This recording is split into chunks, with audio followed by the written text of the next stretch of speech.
participation for all of you. 1 minute and we'll start, just 5 minutes to 9. Just 1 minute and we'll start officially.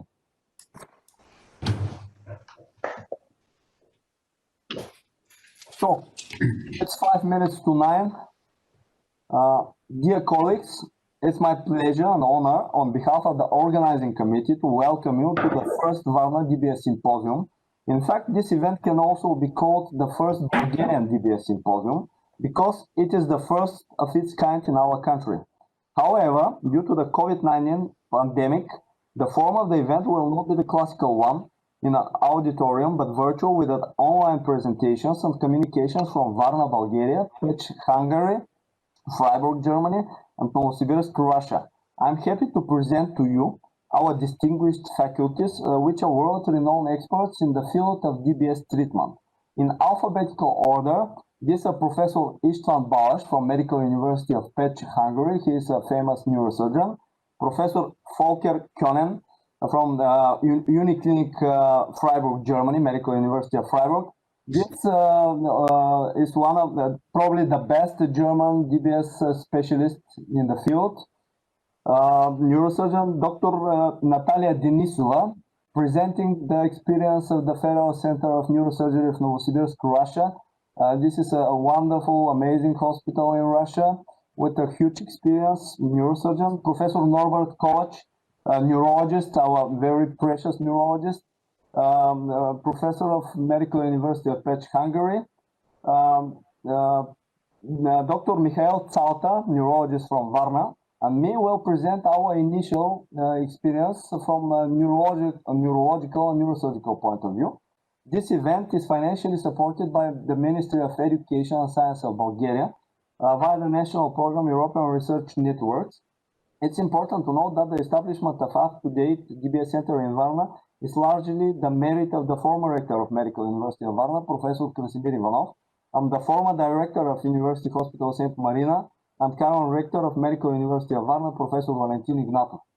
Last but not least, I would like to appreciate the crucial contribution of the members of the organizing committee of this symposium, not only for the implementation of this scientific event, but also for the creation and development of a complex modern center for the DBS treatment at the University Hospital St. Marina.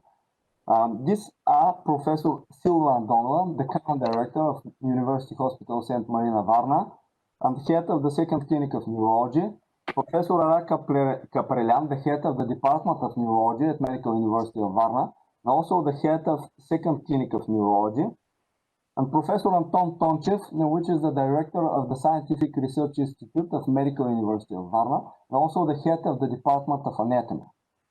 Also, I would like to express my gratitude to all members of the neurosurgical team for their diligence. So now we can go further with the scientific program.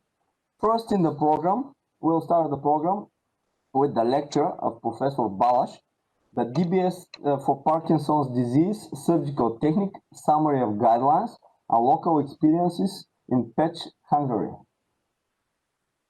Good morning. Thank you for the introduction. Let me check the slides first.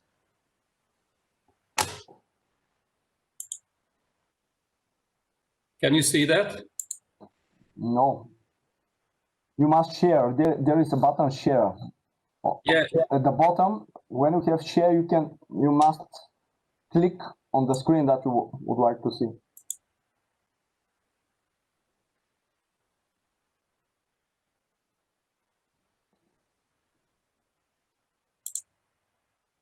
Oh.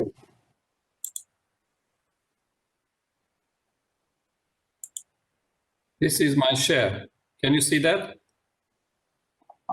No, I don't. Not yet.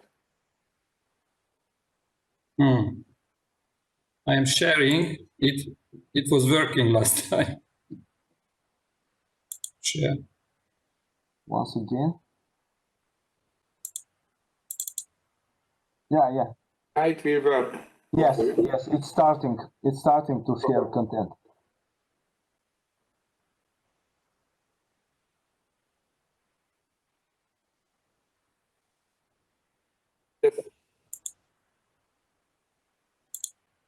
Is that okay? Yes, wonderful. Okay, thank you. Sorry for the technical disturbances. So first of all, I would like to express my special thanks for Professor Enchev, who invited us for your conference and webinar. My topic is the DBS for Parkinson's disease. And let me start with some historical landmarks. As you know, in the late 40s, the first human stereotactic intervention was performed, and very soon after, the German teams, Spiegel, Hassler, performed the first ablation in the thalamus and the pallidum. And in the 60s, after the introduction of the levodopa, the side effects was resulted in a further surgical intervention. The repallidotomy was advanced again, and because the bilateral intervention was carried by high risk of complication in the late 80s, the neurostimulation was the next step for handling the problem. In pathological point of view, you all know that the dopamine loss is resulted in an imbalance between the basal ganglia structures and the motor cortex. And that's why three main basal ganglia structures, the GPI, STN, and the motor thalamus, show the pathological activity. So these are the main targets for the movement disorders, especially for Parkinson's disease that I have mentioned. The ablative procedure carries high risk, as I have mentioned, and it is an irreversible. And you can see Varna for lesion making for a patient in the 90s. We started the ablative procedure in the mid-90s. So the DBS demands a new electrode design. So previously we applied the traditional cylindric shape electrode designs, and today the segmented electrodes provide a more specific individual spatial stimulation field. You can see the different type of electrodes. Also available rechargeable and non-rechargeable system. We all use the main producers' equipments, and the patient controllers, the controller for the doctors, also available all over the world. The on-label indications are approved by the studies, controlled randomized studies, and Parkinson's disease had an FDA and CE mark in the mid-90s for initially tremor and later on advanced motor symptoms problems. We also have off-label indications which are not supported by randomized studies and under research indication, which is going to be the way of the future DBS technique. Let me share some information about our department. So in the mid-90s, all the background, the diagnostic unit for image, stereotactic equipment, lesioning generator, the navigation system, and the micro-recording system was available in Page, Hungary. And we needed to collect a multidisciplinary team who were responsible for the selection of the patients and also the follow-ups. This is just an information in a statistical point of view. Up to date, we have implanted over 500 cases for different indications. You can see the year started, the different indications, and also the type of the surgery, the targets. So we have got altogether over 900, nearly 1,000 electrodes implanted during this time. And the deep brain intervention altogether between 94 and today, over 1,500 cases. So what are our surgical techniques? We have got the radionics frame system with the localizer frame. After the fixation, the patient is placed in the MR scanner. We look for the targets. So the main two targets for PD is the STN and the internal portion of the subthalamic nucleus, the most popular and evidence-based. And for tremor-dominant patient, the potential target is the motor thalamus and the zona incerta, which is exclusively developed for tremor patients. Potentially, there is another target which has not been supported by evidences, the PPN nucleus, which is indicated for patients who has got unstable freezing of gait and postural instability. So the target planning is direct target planning. That means we have to visualize the target. This is the red nucleus, the mammillothalamic tract, and the fornix. We have to gain contrast empirage and the SWY sequency in MR to visualize the target. And we have to make also corrections. This is a higher magnification. This is the red nucleus. The software given coordinate is not accurate. So according to the anatomical landmarks ACPC, we have got a target point, which is not exactly overlapping with the accurate target for the individual anatomy of the patient. And you can see this is the final target we have marked. We need the posterior portion of the STN, and we need to place additional electrode around the target. The trajectory planning, also a crucial part of the surgery. We have to visualize the coronal suture. Usually the entry point used to be just 2 inches before the coronal suture and about the same distance from the midline. And we have to be very cautious, just penetrate the middle of the gyrus. It is important, especially for those patients who has got brain atrophy, and we have to avoid the vessels, especially the ventricles and the subependymal vessels as well. So how can we find the STN target, which is relatively small target, but we don't need the whole nucleus. We need just a part which is responsible for the symptoms, so the sensory motor portion, the posterolateral part of the nucleus. Since we have gained the information in anatomical point of view, we switch to the next step, the multimodal navigation. Next step is the micro-recording. So there is a possibility to introduce 5 parallel electrodes, but we prefer less electrode. The less microelectrode trajectory resulted in less complication. It is our opinion.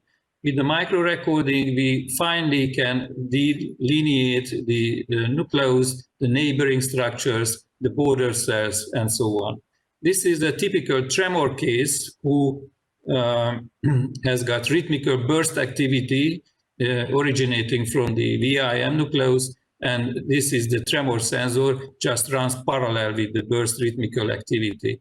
And this is the GPI trajectory, what we are showing, the neighboring structures, border cells, external portion of the GPI, and the internal part, which is responsible for the symptoms, and the optic tract. We have to avoid damaging the optic tract and the internal capsule. And this is just an example. 3 electrode and the red channel shows the pathological activity. Since we have the micro-recording information, we switch to the biological mapping. We have to confirm the evidence of symptom relief, and we have to avoid also the side effects. This chart shows if this STN stimulated in a proper site, the basic symptoms improves, and in case the stimulation spreads to the neighboring structure, we will have side effects according to the electrode placement. We prefer making a straight skin incision bilaterally, and intraoperatively we apply the C-arm to confirm the stimulated area. Usually if we apply segmented electrode or directional electrode, the 2 middle electrode is placed into the area of interest. And post-operatively always perform the CT control scan to check the trajectory and the electrode is properly placed. This is the electrode in MR as well. So the main indication for PD, you can see here, the motor fluctuation, dyskinesia, off-time straight, and the refractory tremor. So these are the main indications for Parkinson's disease. And for those patients who respond to levodopa, more than 30% is a really good candidate for DBS. The younger age is also a good prognosis compared to the elderly patient due to the comorbidity, but the axial symptoms and signs are not expected to improve to DBS according to the experiences. This is just an example from the literature. the Benabit team, who compared the three main targets, the STN, the GPI, and the VIM. And they found that the STN had the most effective, it was the most effective target for the basic symptoms, the dyskinesia, and also in view of levodopa reduction. The VIM target was exclusively efficient for the tremor cases. What about the evidences? If you can see from the neurosurgery, the systematic review and evidence-based guideline shows the result. Grade 1, level 1 evidence support that comparing the STN and the DBS or GPI stimulation, there is no difference in view of motor symptoms according to the UPDRS-3 scores. If there is the goal, the levodopa or dopamine reduction, the GPI is preferable, and especially if the patient has got medication-related dyskinesia. If we see the quality of life, also grade 1 evidence shows that there is no difference if we stimulate either targets. But if we have got concern about the cognitive decline or risk of depression for the patient, the pallidal stimulation is preferable. In view of risk of surgery, basically there is no big difference. Further evidences, according to the studies, the Deutscher study, strong evidence support that the DBS was superior compared to the best medical treatment, and significant improvement in quality of life in on time has been proved. Off time can be reduced, and the dyskinesia are less severe if we stimulate the STN target. Also, if we see that the evidences, level B evidences support that in case of wearing off motor fluctuation, peak dose dyskinesia, and early morning dyskinesias, the bilateral STN is effective. Naturally, there are so-called not indicated accompanied diseases, the psychiatric complications, depression, psychosis, dementia. These patients are not suitable for DBS treatment. Also, other vegetative symptoms are not responding to DBS. What is important, the time of the surgery.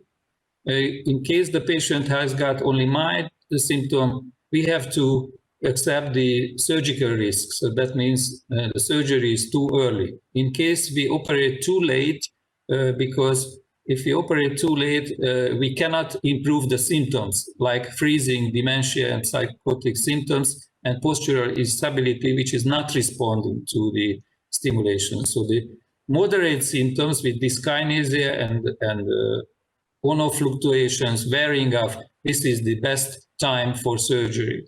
If you see the early STIM study, when randomized the patient with optimal medical treatment and STN DBS, you can see the parameters of the patient. The DBS group was more superior compared to the best medical treatment compared. So the contraindications, we have got absolute and relative contraindications for the surgery. As I mentioned, the main cognitive disturbances, the depression, psychosis patient are not suitable, and also who is not able to cooperate properly, and especially for those patients who are not responding to levodopa treatment. This is just a comparison of our patient who underwent DBS. We compared the international and local data, and basically in activity of daily living. The basic principle, and I was asked to talk about the basic principle of the rigid arrangement. The stereotactic frame gives you the possibility to place a Cartesian coordinate system onto the head, and that gives you a reasonable accuracy of around 1.5 millimeters to reach every point that is basically inside of the frame space here. And on the left side, I've tried to illustrate how the modern stereotactic frames work, and they are typically center of arc systems. And those systems basically have a coordinate X, Y, Z and a target point here. And then you can play with the arc or with the ring angles, and with playing with those angles, you will always reach this, this point, but at the same time being able to choose different trajectories to the target. You can see here that is like one of the typical and most widely used frames. That's the Lexell G frame. Lars Lexell has developed that in the late 40s, but he wanted to do actually functional radiosurgery with that. And you all know the story that Lars Lexell has then developed the gamma knife for, at first, functional approaches. On the right side, you can see what we actually do to align our coordinate systems. You can see on the outside the frame coordinate system X, Y, Z, and then you can see that there's another system that we apply, because we always put the ACPC system in place and express our targets points to a certain extent in mid-commissural point coordinates, MCP or ACPC coordinates, like we've already heard before.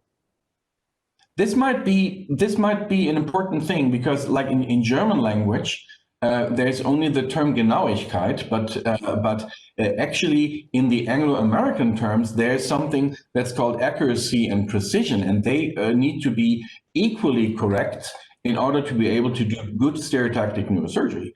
On the left side, you see, so that's the bullseye here, the gray. So that's the target region, and you can see those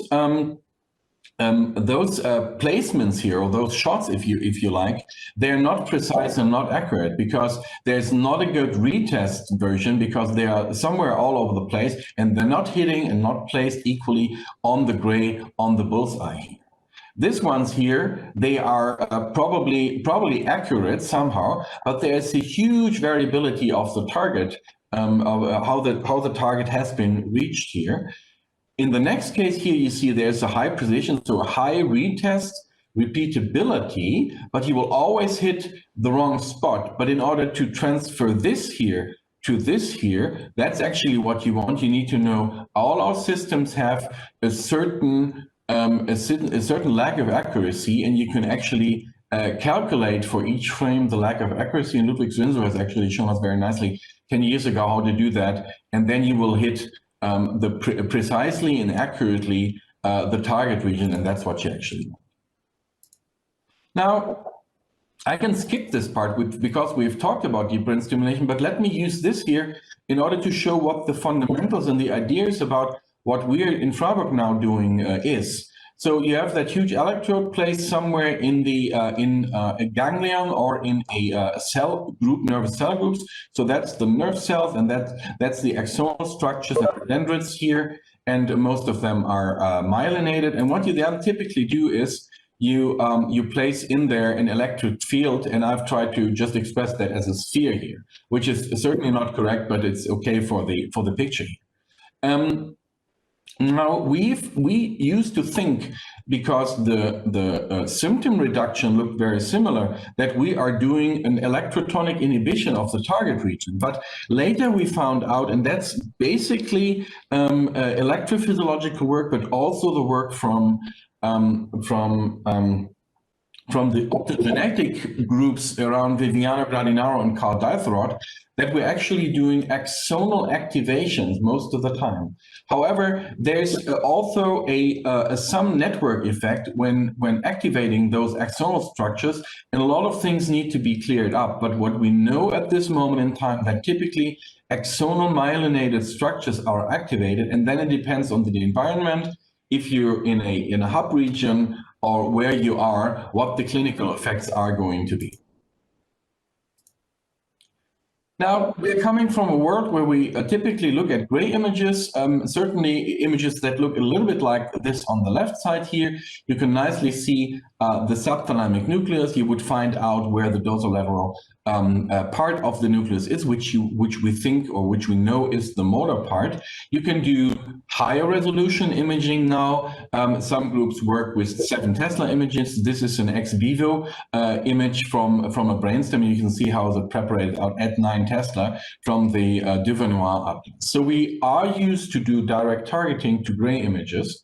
So that is something that has been, I was trained like that already at the end of the 90s, beginning of the 2000s. And the world, and we've heard the name Hassler from Frankfurt, who worked together with Richard in Freiburg, he drew these nice pictures showing the topography of those homunculi in the basal ganglia and the thalamus. And for example, if you look at a region like the posterior part of the ventralis oralis posterior nucleus here, according to Hassler's nomenclature, and you see then the nucleus, so the ventral intermediate nucleus VIM, you see it here. And if you stimulate or do lesions there, you can nicely get a tremor response.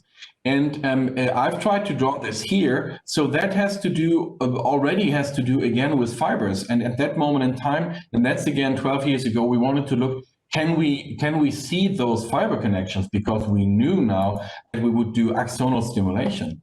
Now the stimulation, sorry, the fiber, there's a lot of fibers in the brain. I'm not going into this in detail, but I just wanted to show how many connections need to be respected. So it's probably in part pure luck that at the points where we are and empirical knowledge of many thousands of hundred thousands thalamotomies, why we can do a good tremor improvement in that plethora of fibers that you have in the.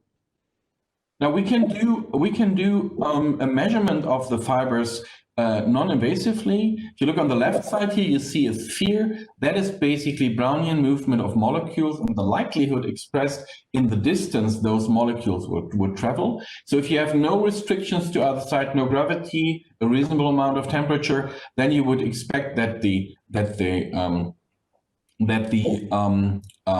likelihood looks like a sphere. If you are in an axonal structure, then there's a restriction of movement to the sides, and in the longitudinal axle, there's a preferential diffusion, and that is something that you can actually nicely see in MRI scans, and you need to do a lot of MRI scans, at least 6 directions of those stacks here. But today you would say you need more than 60 directions in order to get a good signal to noise ratio. And I'm in a good appreciation of the fiber tracks, and I'm just showing here in how many directions you actually need to scan the brain in order to get an idea. If you then have the diffusion weighted imaging in certain directions, what you then need to do is you need to recalculate that in order to get an appreciation of the fibers. And I remind you, this is only an appreciation of fibers. We're not directly showing fibers. We're only showing the main diffusion directions here. There's local approaches. There's global approaches. I personally think that the global approaches are the best ones to use. But for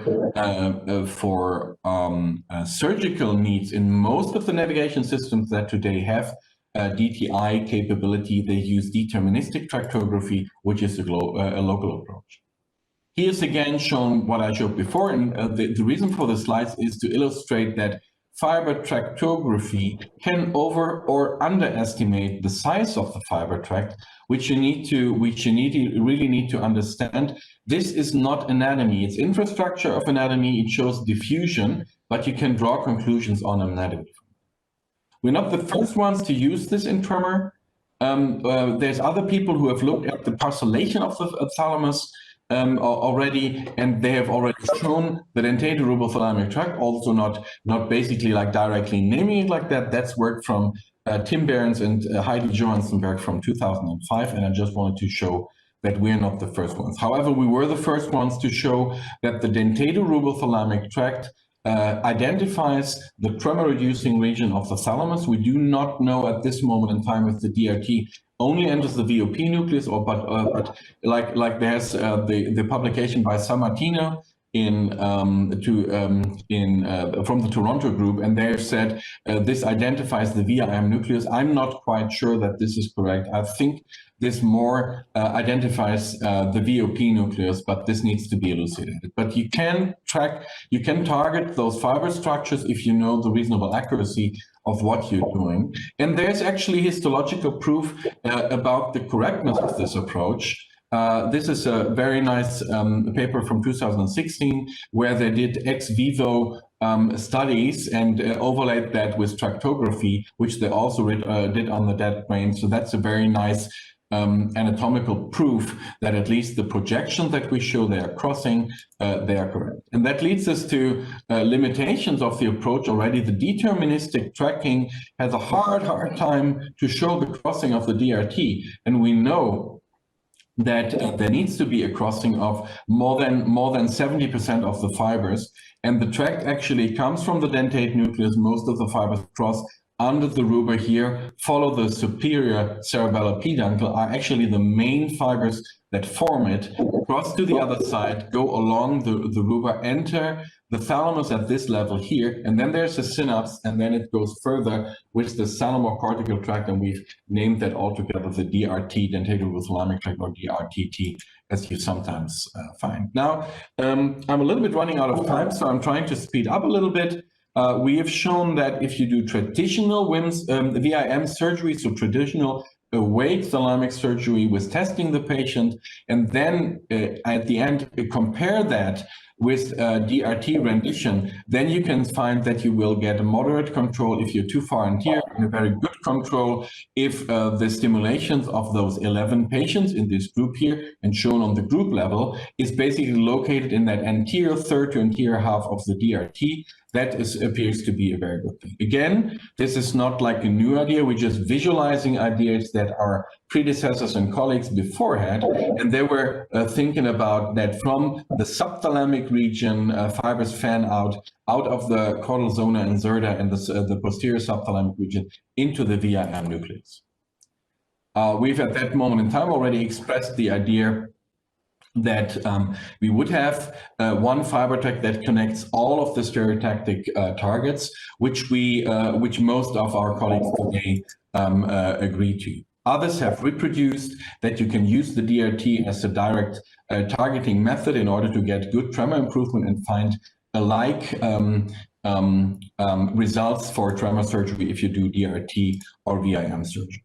I've tried this, but I'm not getting my videos to run. But what this case wanted to show is that we had a patient who had a VIM stimulation at a remote institution, and he came to us because he had no good tremor control of his trunk tremor. So he had a very close to midline tremor, and we implanted him DTI assisted more deeper in the caudal zona incerta, and had a very, very nice tremor improvement of this here. And you can actually see exactly what I've been expressing. So the VIM nucleus, it appears to be projecting more also to supplementary motor regions. So that's the motor cortex supplementary, and a little bit further. And in that second stimulation, which is then shown in orange here on that Mercator projection, you see how we typically devote our stimulation to the motor cortex, and actually also a little bit to the parietal, to the post-central region. Now I will try to wrap up because I'm running out of time. As I said, we've done a further study where we compared DRT stimulation in the subthalamic region and in the thalamic region. Did that prospectively in 37 patients, and the idea was that if you are in the vicinity of the target region, and that's just a cross section of the DRT here, you will probably use a lot of current in order to stimulate that region and to get a tremor improvement. But if you are in the middle of it, or right very close to those fibers, you will less current. And we used that in order to define a measure of efficacy.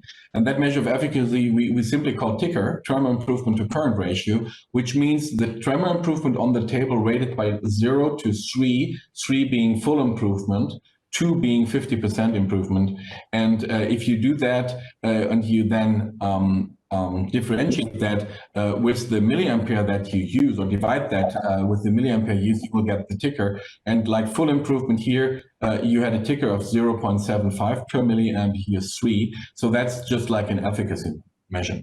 If you use that and you do that in more than 200 stimulation points over a group with heterogeneous tremor, you see that the best tremor improvement you achieve if you're on those red diamonds, and the red diamonds actually mark where the dentatorubothalamic tract is located. You can see if you stimulate in the VIM region in the same patient and you stimulate deeper, you will get a good tremor improvement down here, but need a lot of current and get a better improvement with subthalamic stimulation, so subthalamic region stimulation, and that has been nicely replicated also by others, by a lot of groups. I would name the group from UMEA, who nicely have shown that better improvement is seen in deeper target, and that's probably owing to the effectiveness of the fibers that are very dense down there. We could then actually, in this analysis for each, for each disease, maybe not for tardive dystonia and infarction, we could show that the DRT is the causative agent for tremor improvement. And I have some more slides, but owing to, and I want to be polite and not extend the time here. So what I've now shown is that you are able to use a technology like the diffusion time, the imaging tractography to define target regions, maybe to redefine target regions, to understand more about the targets that you basically can use for the DBS approach. Maybe the last thing that I'm showing here is there's a little debate going on about are there actually 3 subdivisions in the primate subthalamic nucleus. We've actually, if you look through the literature, and I've done that because of recent publication, you can see that there's more than 50 papers written on that topic. And what we today use in the subdifferentiation of the subthalamic nucleus, talking about the limbic associative and motor SDN, is probably not the anatomical right thing. That is hard, that is very, very driven by stereotactic neurosurgery, by the use of the nucleus. And you can use tractographic technique to show a subdivision and to show that there's freedom. We're going to talk about that in the next talk. But what we are doing at this moment is we use patient individual DTI. So that's one patient that we're showing here actually. And we try to show the differentiation of the projection from the target region. We show in a color map that you can then use for targeting in order to show the 3 different patient individually shown the 3 individual parts of the subthalamic nucleus, namely then again something that looks like a connection to the frontal lobe that is probably limbic, then associative, which is more in the direction of premotor, and then into the motor part. So that's something that we are currently researching, and this is one of the cases that we have done where we've actually changed the stimulation and actually showed some improvement, but that at this moment is a work in progress. But our idea is that using the DTI approach in something that you can easily fit into your planning system will help you to differentiate and to make patient outcome better. With this, I would like to close. Thank you. Sorry for being a little bit over time, and yeah, thanks for having me. Thank you, Professor Kjonen, for the very nice and very interesting presentation. Congratulations for your contribution to the field of this future imaging strategies. I'm sure that this will improve in the future the quality of life of our patients. Unfortunately, we don't have any time for questions, but if some of you wants to ask something, please. It's very interesting. It's very interesting, though. Dr. Denisova, please. Professor Conan, thank you for your very scientific and interesting report. So I have a question about side effect of stimulation of this DRT. So maybe you have already experienced, because early or late, all patients with DBS VIM will get dysarthria. Is it the same with DRT stimulation? I cannot really answer this question, but in our patient that we target with DRT, we see the same problem. We have a research branch looking at that. But you have to understand, we're not actually stimulating a different region, I guess. I think what we're doing is we try to patient individually identify the region. So it's very, very likely that we will have the same side effects. And you're talking about that stimulation-induced cerebellar syndrome that can have cerebellar tremor later that will result in ataxia and all that. Yes, we have the same problems, and that is not solved by using another imaging technology, I guess. Okay. Professor Bosch, your microphone. It's muted. Professor Bosch, if you have any question, your microphone is muted. There is a button below.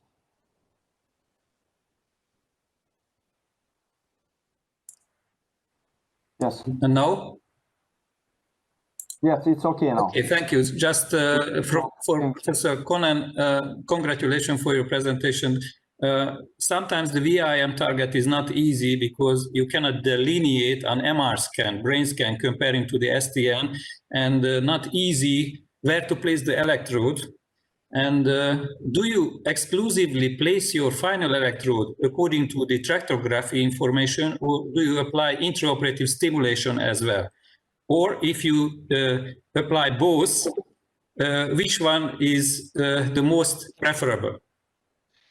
So my clear opinion is that the preferable is the electrophysiological response. So you want to know if the patient reacts, because this is an imaging technology that could have errors. The problem really is that we have prelemniscal radiation fibers in the back of us, and then we have also median lemniscus even in the back of that. And it could be that the algorithm actually hops on those fibers and actually not always shows the DRT depending on the technology that you use. So typically what we do, we choose our initial target based on MCP coordinates, refine by DRT, but then do intraoperative technique, stimulation technique. So always check.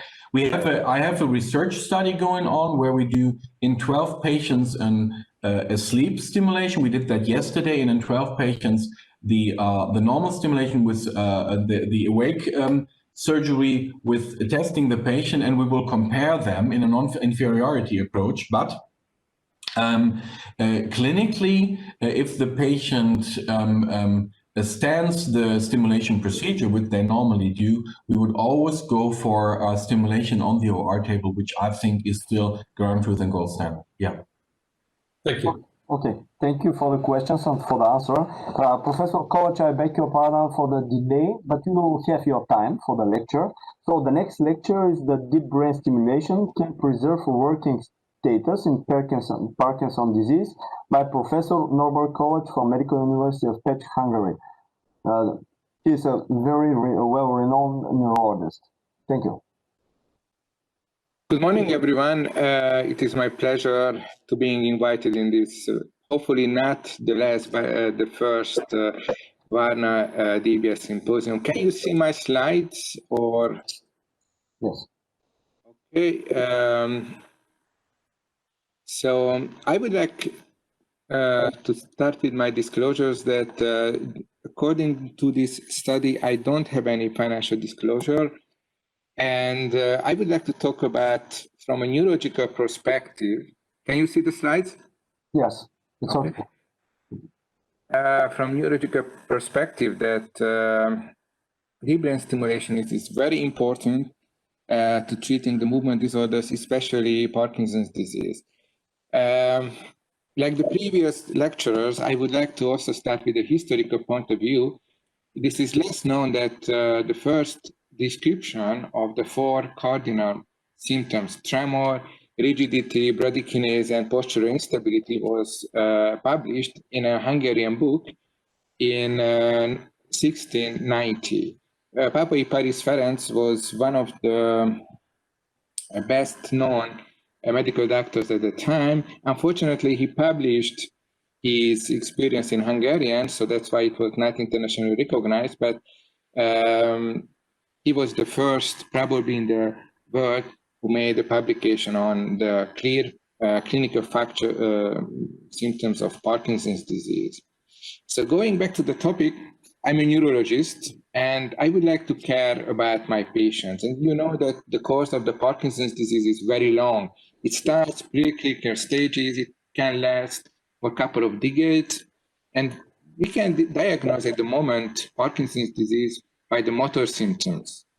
Many patients have 1 or 2 years until they are recognized as a PD patient.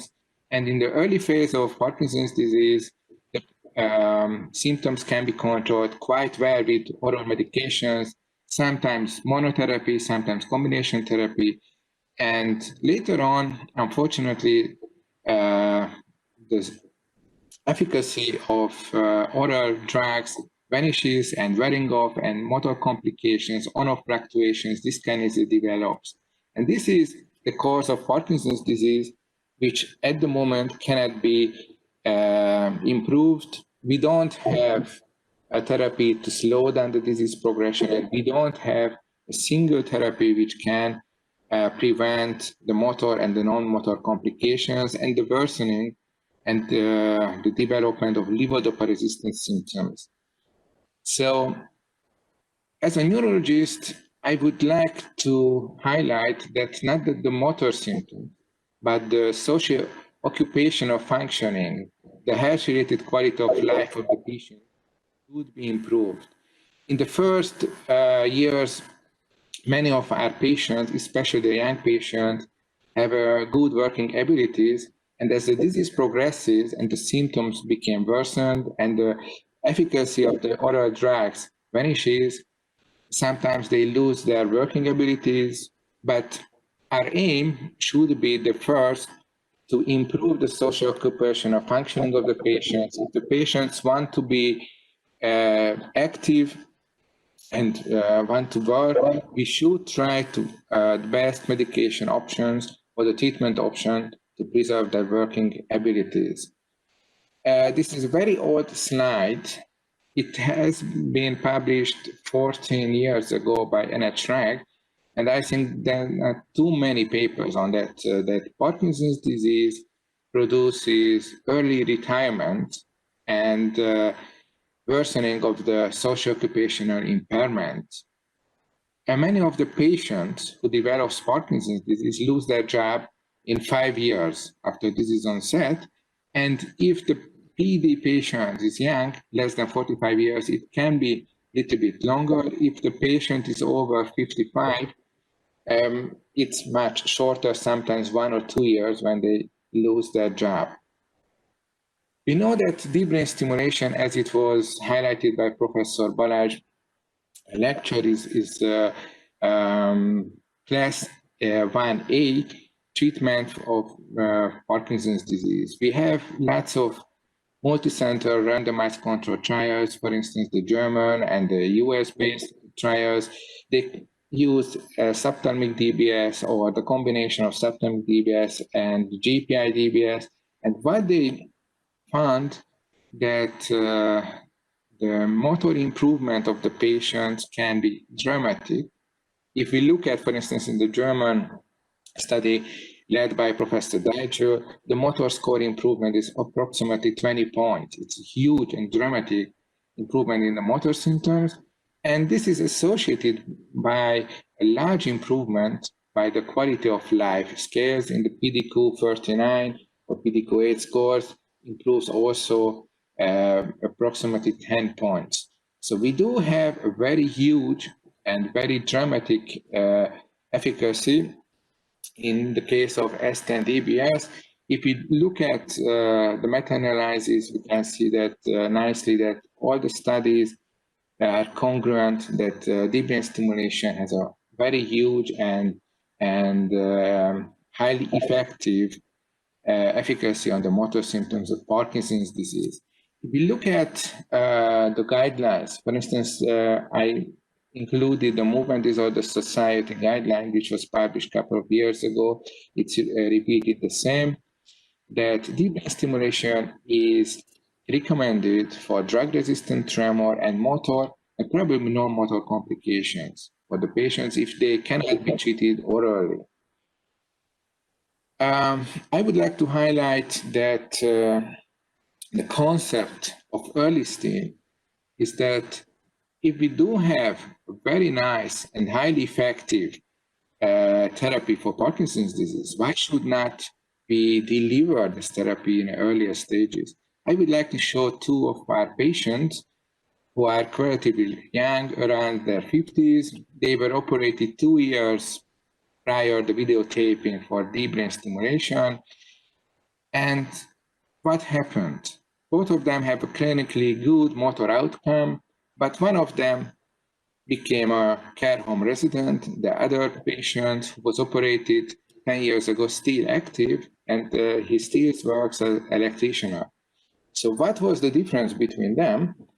The patient who was presented on the left side was operated when he lost his job and he lost his family. On the patient on the right side had an active job and he kept his job after the deep brain stimulation. As Professor Baraj has highlighted, the key question is when should we operate the patient?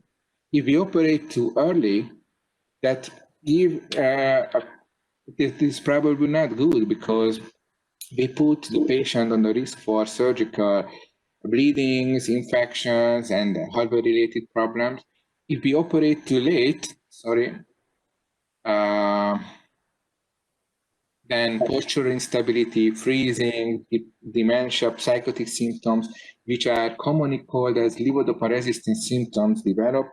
And in that case, the DBS efficacy is much limited. So we have to operate the patients between the beginning and the end phase. And this is, I think, the most important question from neurological perspective.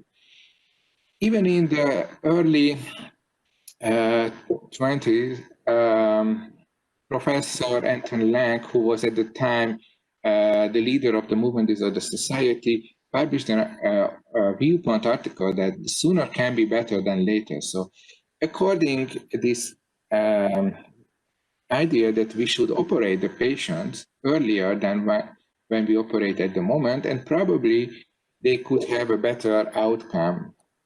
This concept was included in a so-called early STIM study, and I think it's a very controversial study, but it's very important in the field. It was including a relatively large number of patients. More than 250 patients were randomized either to receive deep brain stimulation or best medical therapy in very highly clinically experienced and recognized centers. The inclusion criteria was very different from the everyday. The patients were young, less than 60 years old. They had relatively shorter levodopa-induced motor complications, lasting less than 3 years. Their Hoehn-Yahr stage was relatively moderate, less than 3 points, and they had a preserved social occupational functioning. And I think what is one of the important findings of the study that the primary outcome was not the motor scores, but the PDQ-39, the health-related quality of life index. And what they found that was very impressive, those patients who received best medical treatment had more or less stable health-related quality of life. If we consider that these patients had fluctuations and they were treated with best oral medication for 2 years, it's, I think, a relatively good outcome. But those patients who received early deep brain stimulation, it was subthermic deep brain stimulation, they had a dramatic improvement, more than 26%, and this lasted for 2 years. So the conclusion of this early STIM study is that in highly selected and individual cases, young patients with preserved socio-occupational functioning, deep brain stimulation is not non-inferior, it's superior to comparing to the best oral treatment. However, lots of criticism has been approached to this treatment. One of them is that the nocebo effect. Nocebo means that we can assume that those patients who did not receive DBS, but they wanted to have DBS, they're saying that best oral treatment is worse for them. So probably this is one of the most important conceptual problems. But if we look at the viewpoint, articles from highly ranked centers, for instance, from Professor Lang, they also claim that early STEAM is not for everyone. It's for the highly selected patients. So in PAGE, we try to replicate, but a little bit differently, this study. We collected our patients who were young enough, comparable to the early STEAM study, and we compared those patients who had a job prior to the operation to the outcome of those patients who lost their job before receiving DBS. And what we found, the baseline characteristics, the UPDRS scores, the age, the disease duration, the EQ5D, this is a health-related quality of life, were comparable. And what we found 2 years after the operation, those patients who had an active job at the time of surgery had a better health-related quality of life after the surgery, even though that the motoric symptoms were comparable in the two groups. And I think it's very important from economy and society as well. Many of our patients who were active at the time of surgery, 80% of them were able to maintain their job. So I think it's a very important message that deep brain stimulation is a highly effective treatment for Parkinson's disease.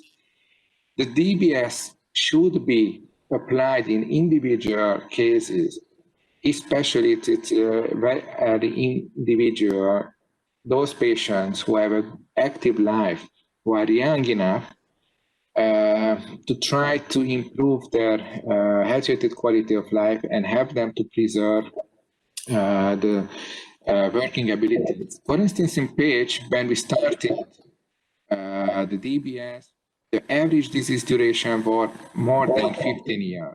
Now we operate the patients around 8 and 9 years of disease duration. So individual decision is needed. And I think we always have to think about the patient as what is his need. If he's a good candidate for DBS and has a disabling, but not too severe motor complications, DBS can help them to maintain their working abilities.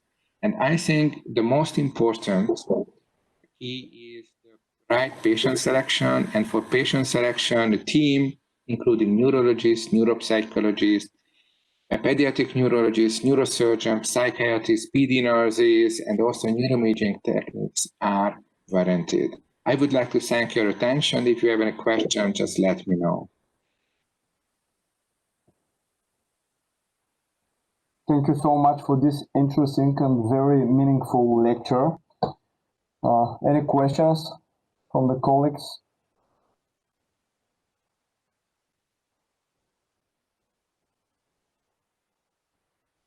So we'll go further with the next lecture.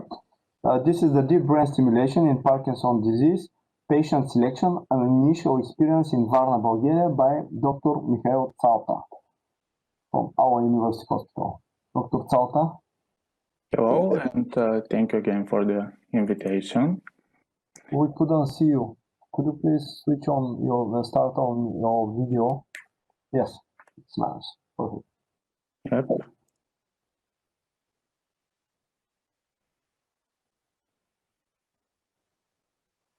I hope you can see the slides.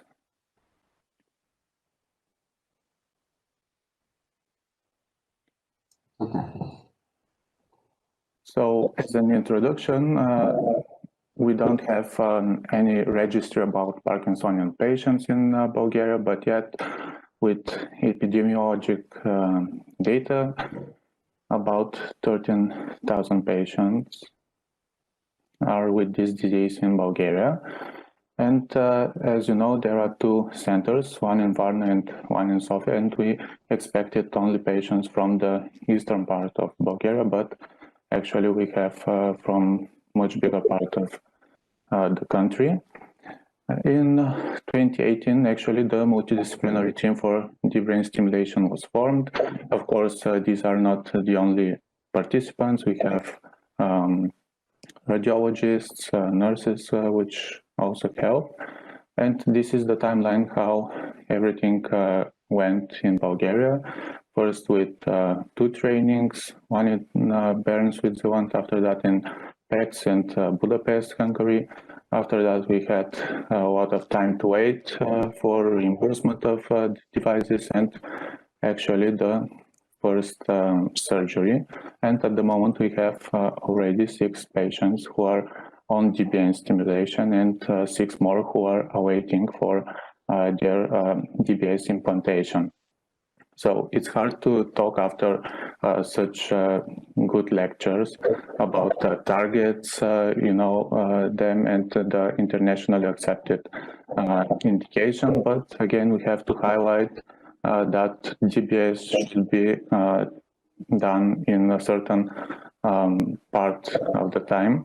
And the best thing is that the patient is getting informed in the 5 years after the diagnosis, so he can think about these therapeutic options. And here are the local criteria in Bulgaria.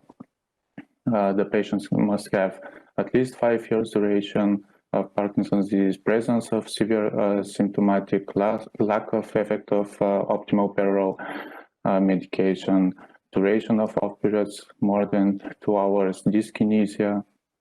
Of course, we should highlight the absence of cognitive and psychiatric disorders and other significant diseases.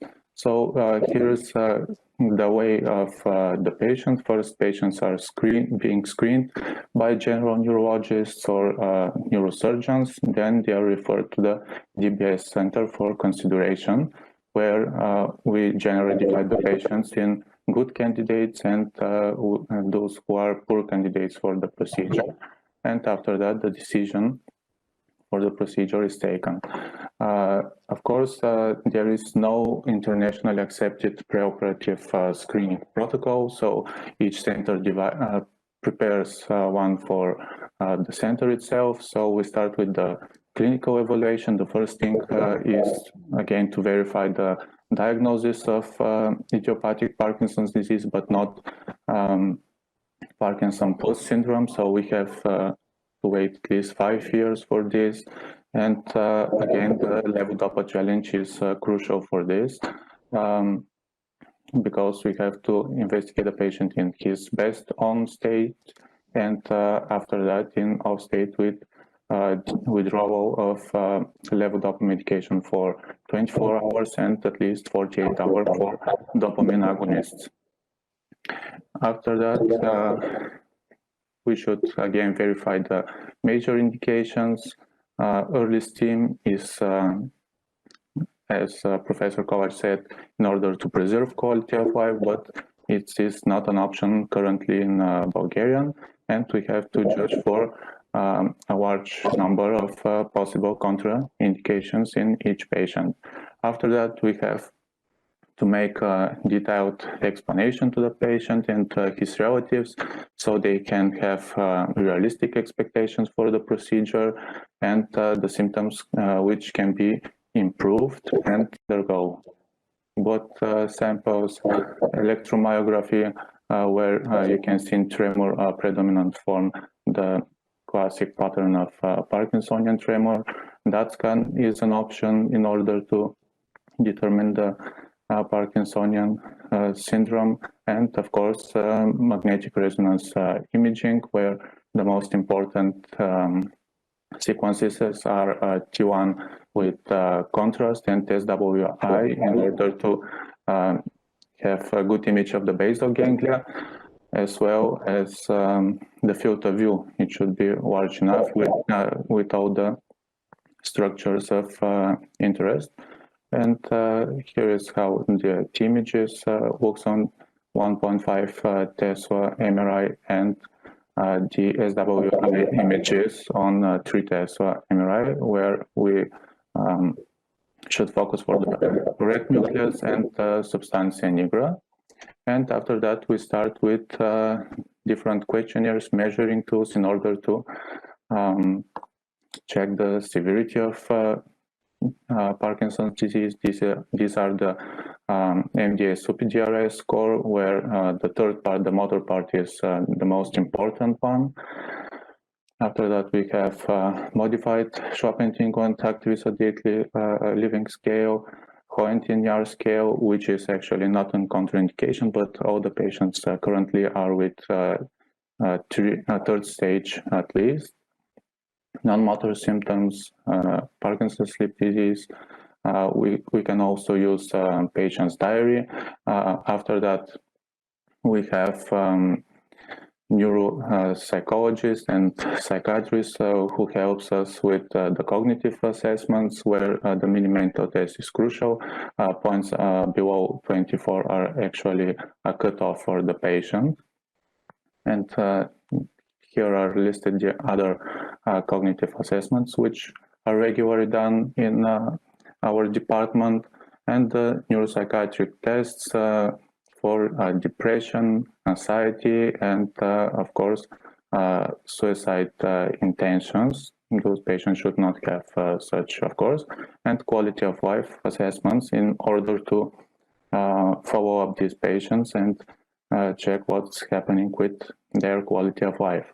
So regarding the initial results, all 23 patients were referred to our DBS center. After initial screening, 23 left, and out of them, 14 were good candidates, and in 6 of them, actually, we have DBS on, and our statistic is based on these 6 patients with bilateral STN DBS system, which are in mean age of 61 years, 5 males and 1 female patient. And you can see the duration of the Parkinson's disease and the duration from the first symptoms. The most important thing is the improvement of the motor UPDRS. This is the third part.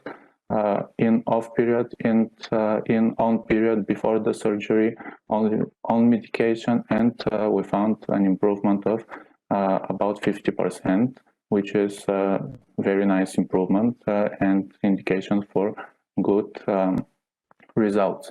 After the surgery, actually, we compared the motor UPDRS before the surgery and after the surgery, and we found very good difference with statistical significance of improvement, whereas there were generally no difference in the best medical treatment on stage before and after the DBS.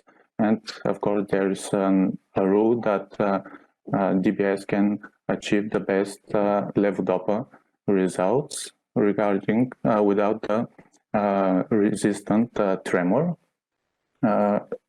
Another interesting result is the results about the daily levodopa intake, which was significantly reduced, and most patients were taking 2 or 3 anti-Parkinsonian drugs, and after the surgery, they were also reduced. Of course, we had some side effects. There were no early surgical side effects. One patient was with post-operative delirium, and one patient had mild post-operative chest pain and discomfort, and we had no stimulation side effects. So now I would like to present a couple of patients. So the first is a male of 59 years of age, who actually was with drug intolerance, and that was the major indication for his DBS procedure. And here is the patient. He has static tremor, mainly on his left side. Of course, bradykinesia, which was bilateral, more severe for the right side. when doing alternating movements, the pattern was different, and of course you can see again the changes in the speed, in the bradykinesia during the posture of the patient is typical, and here is his gait with short steps and missing normal alternating movements. And here is the same patient after the operation without any tremor on the left side, with really improved bradykinesia, which was bilaterally, improvement in the rapid alternating movements,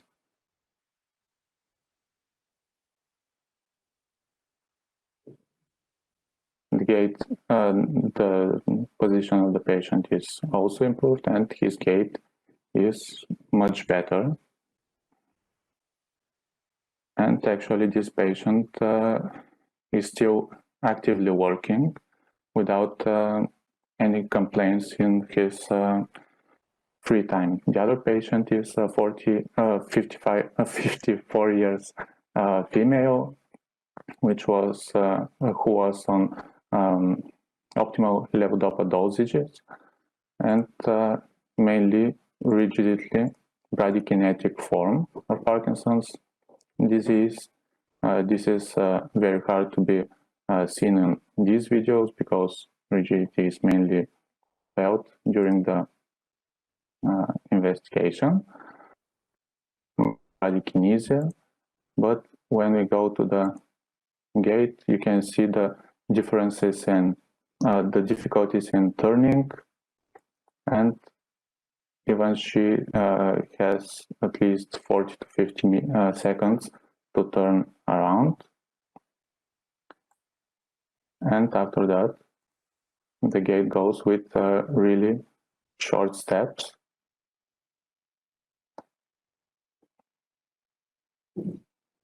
Here's the same patient after the surgery with improved rigidity.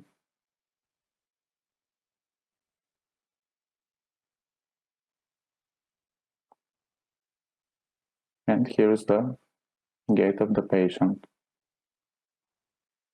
who is turning around with ease after the procedure. And here's the last patient I want to present.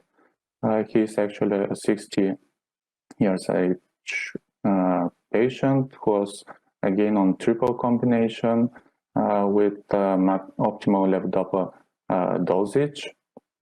The only problem with this patient was that the psychiatric status was actually normal at the time of the test, but after the surgical procedure, actually, we had anamnestic data for hallucinations in the past and mild cerebral atrophy. And here is this patient with static tremor, more intense in the right side, severe postural tremor, bradykinesia, more intense for the right limbs, also for the legs. When investigating the leg agility, he is not even able to make all the tests properly.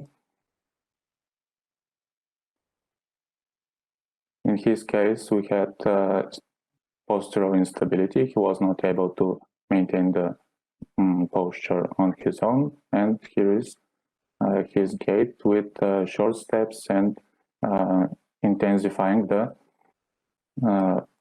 tremor. After the operation, actually this patient has no tremor in rest. Also much improved postural tremor, and the movements are much smoother without this severe bradykinesia bilaterally. but yet the postural instability was present in his case. As you know, there is no improvement of this symptom, so he is not able to maintain it, but the gait is very much improved, making larger steps and much quicker turning around. So in conclusion, bilateral STN DBS, which had all our patients, is an effective symptomatic therapy in Parkinson's disease in well-selected patients. So it is very important for a proper DBS candidate screening, and it is a complex process that is accomplished by a multidisciplinary team, and this is the most important step toward the optimal results in DBS. So the implementation of a comprehensive candidate screening protocol might be time-consuming, but could significantly increase the patient's benefits of the procedure and to reduce the potential risks of adverse effects. Thank you. Actually, we're working together with Dr. Tzalta, Professor Andonov, Professor Caprillan in our DBS center, DBS team. So the most important are the first steps. We are doing them together. Do you have any questions from the other colleagues?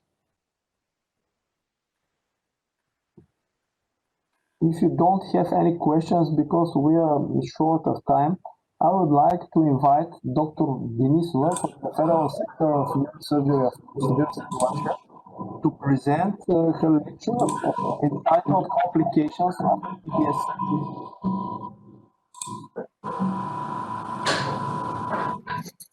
Just 1 second.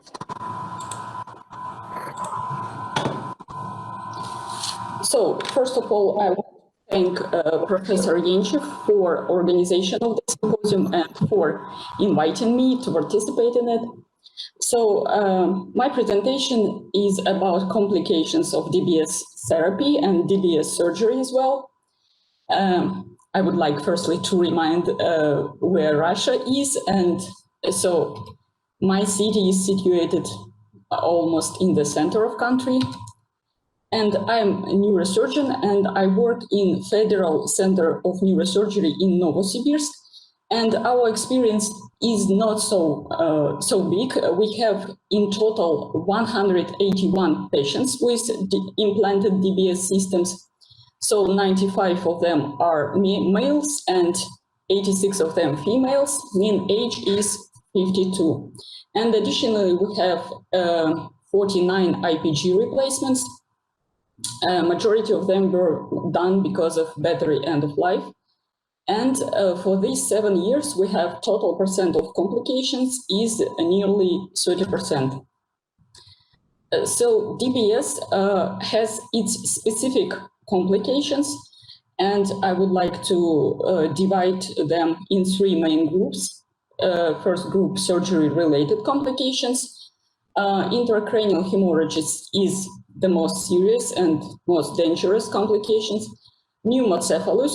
Pneumocephalus is not so dangerous, but it can interfere with your precision and accuracy. And venous air embolism. Then second group, hardware-related complications, which are fracture of lid or extensions, lid or IPG migration, infection and skin erosion. And the third group is related to stimulation. So there are some different adverse effects of stimulation, behavior changing, and psychiatric symptoms. So let's start with first group, early surgical complications. Here in the table, our statistics. So we have 2 patients with symptomatic hemorrhages and 4 patients with no symptomatic hemorrhages. And we have 3 patients with venous air embolism during the surgery. And in all 3 cases, we had to terminate our surgery. So about intracranial hemorrhages, here you can see the world statistics.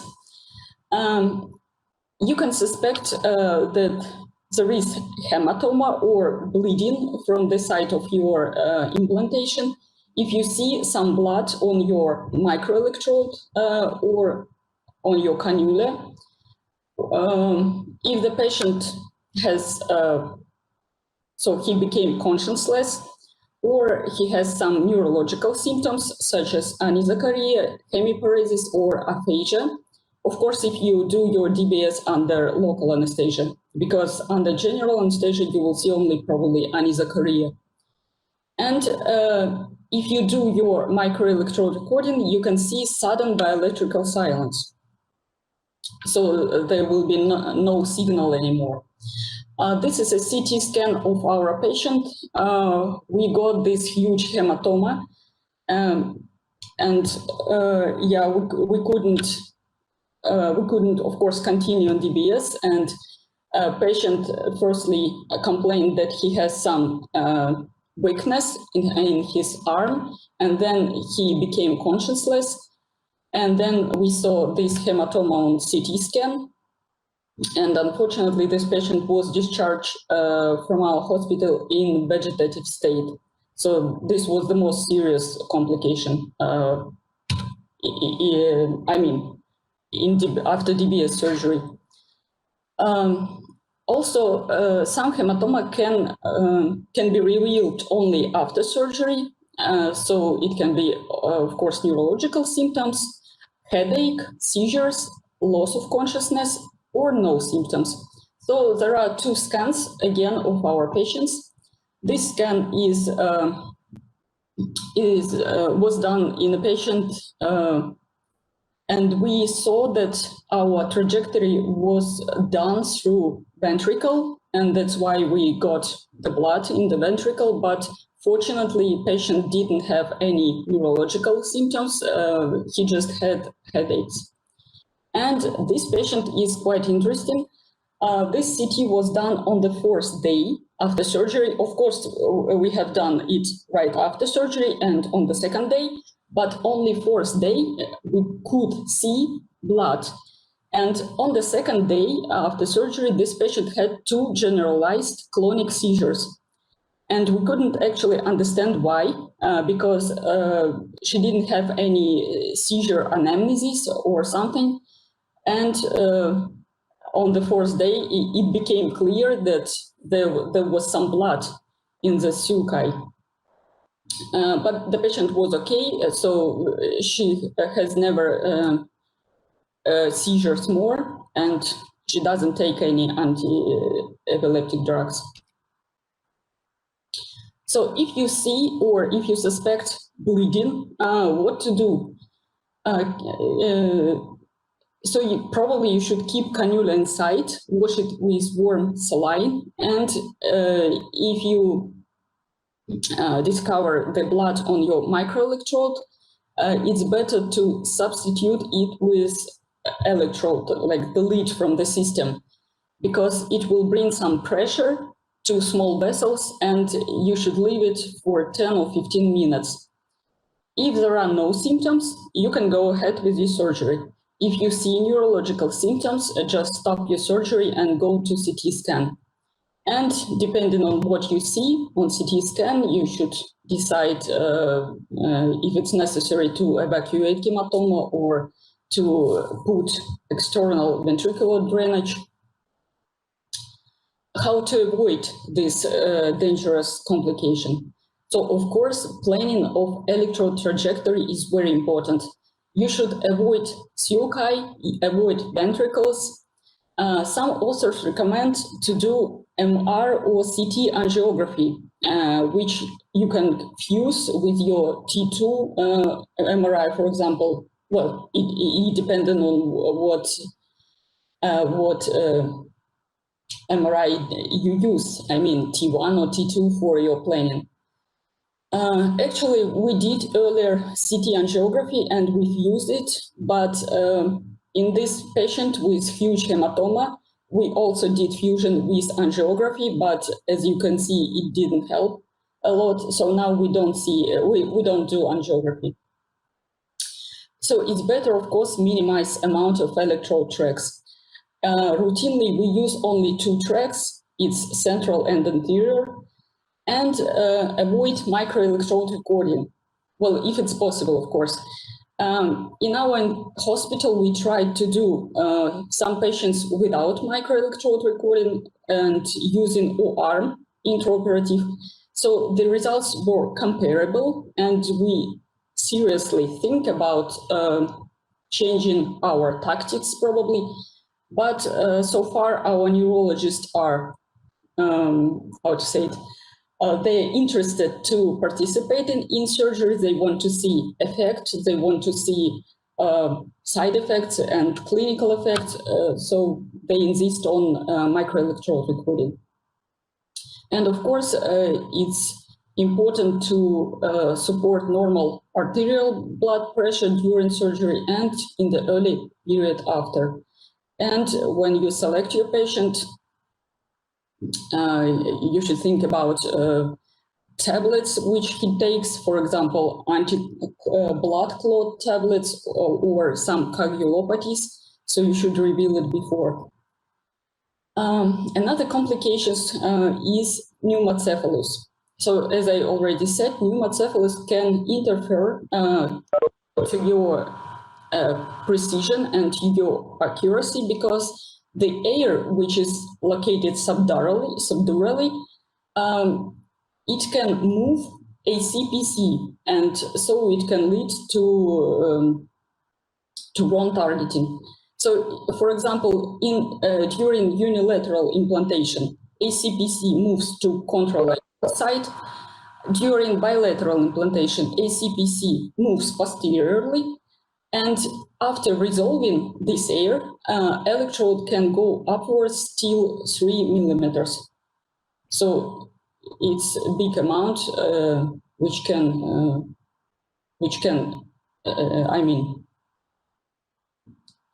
give some additional problems. So at the beginning of our work with DBS patients, we used this semi-sitting position. We thought that it's more comfortable for patient and that it's minimal CSF leakage during this head and body position. But if you compare pros and cons of these two positions, you will see that prone position is more preferable. So in prone position, brain position is the same as on your MRI scan. You will get less pneumocephalus and you will get lower risk of venous air embolism. But it can cause bigger loss of CSF and can lead to higher risk of bleeding because the venous pressure in the brain is higher. In semi-sitting position, there is no almost loss of CSF, better venous blood outflow, but bigger pneumocephalus because of pressure gradients and higher risk of venous air embolism.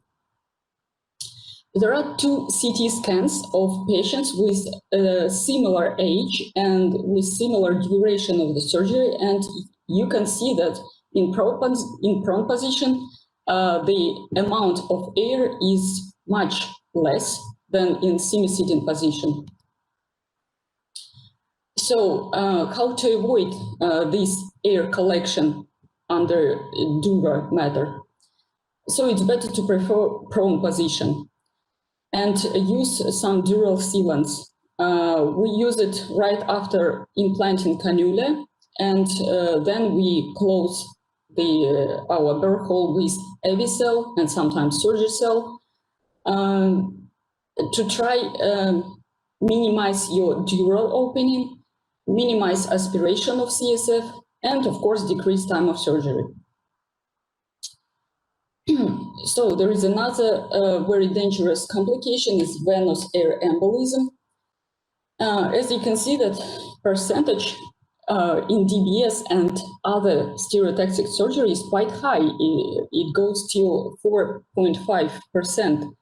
So we couldn't even think that this small incision and small burr hole can lead to venous air embolism.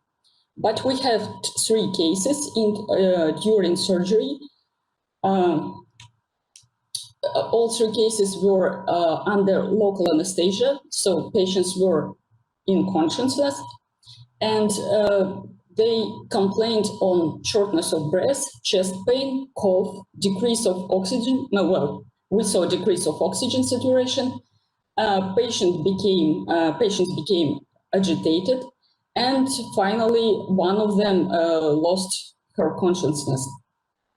How to avoid and how to guess what's going on? So it's better to use some cannula, oxygen cannula, where your anesthesiologist can see decreasing levels of N-title carbon dioxide. And gold standard is transesophageal echocardiography of diagnostic, but only in one patient, our anesthesiologist could see some air bubbles in the heart doing ultrasonography. In all 3 cases, we had to terminate our surgery and to bring patients to the intensive care unit. What to do to prevent this complication? Of course, optimal body and head position. So head should be flexed no more than 45 degrees. Closure of all bleeding points. So you should be really careful. You should use bone walks and calculate all visible vessels. Constant irrigation of the burr hole with saline. And if you see symptoms of venous air embolism, check the wound and again stop all bleeding points. Administer high flow oxygen to the patient. And if symptoms are threatening, of course, stop your surgery and close the skin. Immediately place the patient in the left lateral decubitus and Trendelenburg position.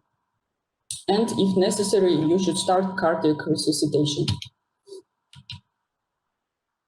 So the second group is device-related complications because, as you know, during DBS surgery, we implant IPG, 2 leads and 2 lead extensions. So we have experience working with Medtronic, Boston Scientific, and St. Jude, and we didn't see any difference in infection complications between them. So we have 6 cases of device infection, and in all 6 cases, we had to remove whole systems. One patient with skin erosion above electrode. In 2 patients, we had electrode fracture. And 3 patients had some symptoms of IPG migration, and all of them required some revision surgery. So if you suspect fracture of electrode, well, you suspect if you see that one side of the patient doesn't work well. I mean, the effect of DBS stopped immediately, and you cannot do anything with it. You should take programmer and check impedance. And if you see high impedance on the whole lead, of course, you should replace lead or lead extension. If you see high impedance only on some contacts, probably you should start with programming patient from these contacts which are still working. And of course, you can try to do X-ray, and sometimes you can see disconnection of the system or some broken lead, but very often you cannot see anything actually. So another complication is migration of lead. So it's quite uncommon. In adult patients, we have not seen any of them. But in children, it can happen secondary to skull growth because lead migrates dorsally. And in some patients with neck dystonia, it can also happen. IPG migration or sagging, it can happen often in women with considerable breast tissue. And it can cause pain in this IPG pocket, skin redness and erosion above IPG. So for ourselves, we decided to put our IPG under aponeurosis of pectoral muscle and fixate it very thoroughly to this aponeurosis. So there are also some pictures of the patient with signs of infection of the system. And here you can see that we could evacuate some blood and pus from the IPG pocket. Of course, we couldn't save the system, we couldn't rescue it. Here is another case where we saw skin erosion above the electrode. So in this particular patient, we still trying to keep IPG. So we removed electrodes and we removed extensions and moved IPG to another site. And I think there are already 4 months after surgery and she doesn't have signs of infection. Well, let's wait. And here's a picture of skin erosion above IPG. And infection becomes really dangerous if it goes to the brain. There is also an MRI scan of our patient. So we saw such picture of edema around the electrode. And of course, we had to remove whole system and start antibiotic therapy. So what to do to prevent these complications? Of course, surgeon and the patient wants to keep system, or at least its component, as long as it's possible. So you should do your surgery in aseptic conditions, to use intraoperative antibiotics, shorter surgical time, shaving hair, where about hair is controversial question because some hospitals don't shave hair, some do.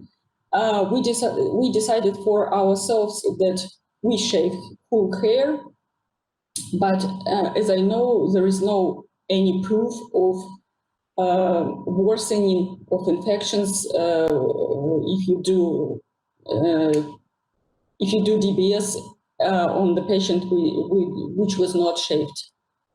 And we decided to do in our hospital preventive antibacterial therapy during 5 or 6 days or 7 days after surgery. So we use ceftriaxone usually.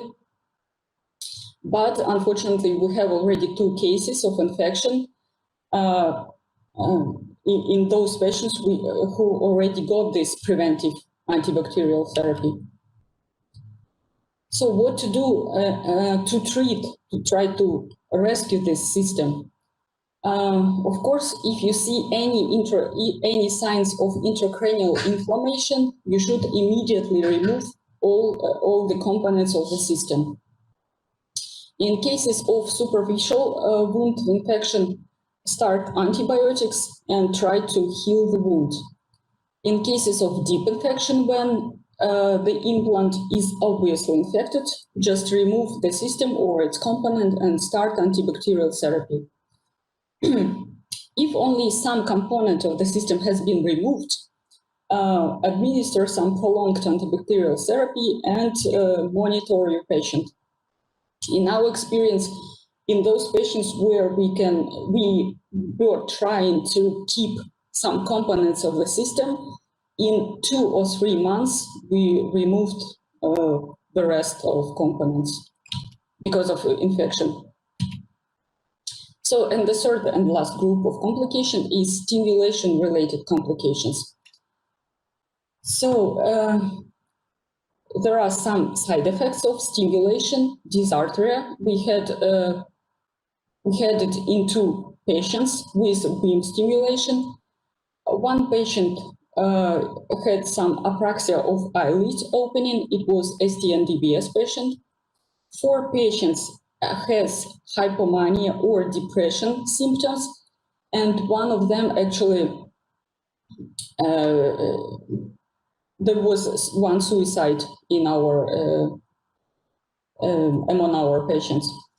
hypersexuality in 2 patients, shopping addiction in 2 patients, funding in 1 patient, psychiatric symptoms in 24 patients. So I mean that we see these psychiatric symptoms in very early period after surgery. So it is psychosis, agitation, aggression, disorientation. And we could see that more often we see these psychiatric symptoms which are reversible and which are seen in early period only in patients with Parkinson's disease with the target STN. And it usually starts on the 2nd or 3rd day after surgery, and symptoms are psychosis, agitation, aggression, disorientation. So to prevent, we administer 2 milligrams of clonazepam in the evening right after surgery. And if it doesn't work, we invite our psychiatrist, and he already administers some clozapine if it's necessary. Behavior changing. Behavior changing is not always recognizable. Sometimes relatives can come to you and say that my husband became another person, or my wife, or that he started, for example, doing some things unusual for him, or some experienced neurologist can see it. It usually happens during stimulation of most ventral contact due to spreading to the substantia nigra reticulata or stimulation of the limbic STN territory. So what to do? Try to use different settings. It's now easy to do with directional leads, but we don't have it. So we just try to change active contact. And if it doesn't work, we try to use bipolar stimulation. If it's necessary, decrease voltage. And so you can also do some correction of your medical treatment. For example, in addicted patients, you should reduce dopaminergic medication. And in depressive patients or with some suicide intentions, probably you should resume L-DOPA and decrease stimulation parameters. And I have some conclusions. So DBS is safe and effective treatment for several neurological disorders, which has its own specific complications.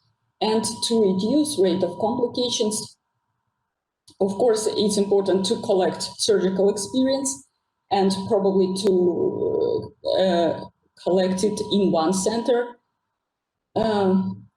Introduction of new surgical equipment and technology. So here I mean that now there are so many options. For example, production of smaller IPG or directional leads, which can help to avoid some adverse effect of stimulation. Of course, appropriate patient selection, as it was already mentioned before, and thorough pre-operative planning and post-operative management. So thank you for your attention. If you have questions, please ask. For your very interesting and very useful presentation, especially for us like beginners in the field. Unfortunately, we don't have time for questions. Otherwise, I would ask you, what was the treatment of your complication shopping addiction? Because we can use this way of treatment in our daily practice or even with our relatives. I'm trying to joke a little bit. You are very tired already, and now it's time for our coffee break. But any virtual coffee break. If you have any questions from the other faculties, please. Professor Kjönen? Well, thanks for this very, very honest presentation. And I think it's very important that we present our complications, and we surely have complications ourselves. I wanted to comment on what you said in one of the slides. The prone position of placement is increasing the hemorrhage risk. This is certainly not my experience. I have done in the prone position left alone DBS, around 350 cases in the past 6 to 7 years. And we do them all in the prone position. That has to do with the setup that we use in the OR. And that makes a lot of things better. We have never seen pneumocephalus. We don't see lead migrations. We have never seen air embolism in none of our patients. So I think it's a good thing to convince the neurologist who works with you, because it's a pure access to the patient problem, to convince him to say, hey, it's much safer for the patient if he's lying prone. That's my comment on that. Thanks. Okay, thank you. If there are any other comments, I suggest you to start with the virtual coffee break. We need to keep the program, so please, I know that you are very tired, but after 9 minutes, we should start, we should go further with the next lecture. Thank you, thank you. At 11 o'clock we will go. Thank you.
We are still waiting for the other faculties to switch on their videos and audios.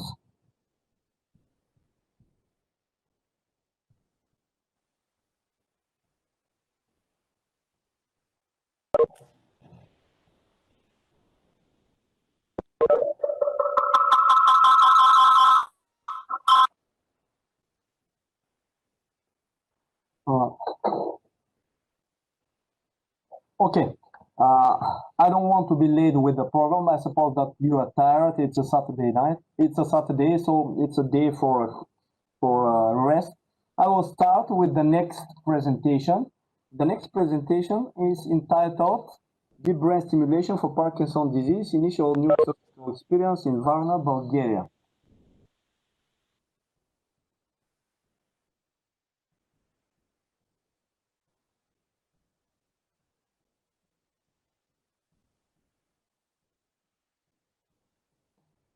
Can you see now the screen? Is there a presentation on it? The screen? Yes. Yeah. Thank you. So basically, this lecture will be focused to the neurosurgical aspects of our initial neurosurgical experience in Varna.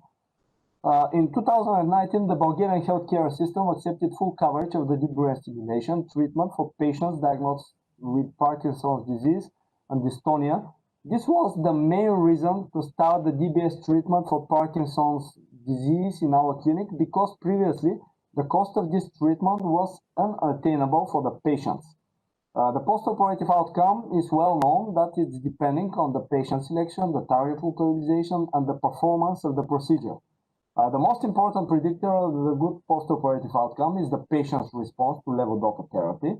By definition, more than 30% improvement in the motor section of the Unified Parkinson's Disease Rating Scale as compared to the off period. For patients with established diagnosis of Parkinson's disease, the minimum duration of the symptoms is 4 to 5 years. Motor symptoms are severe enough to cause significant disability. Very important is to mention that the cognitive decline and dementia are the contraindications for the DBS procedure.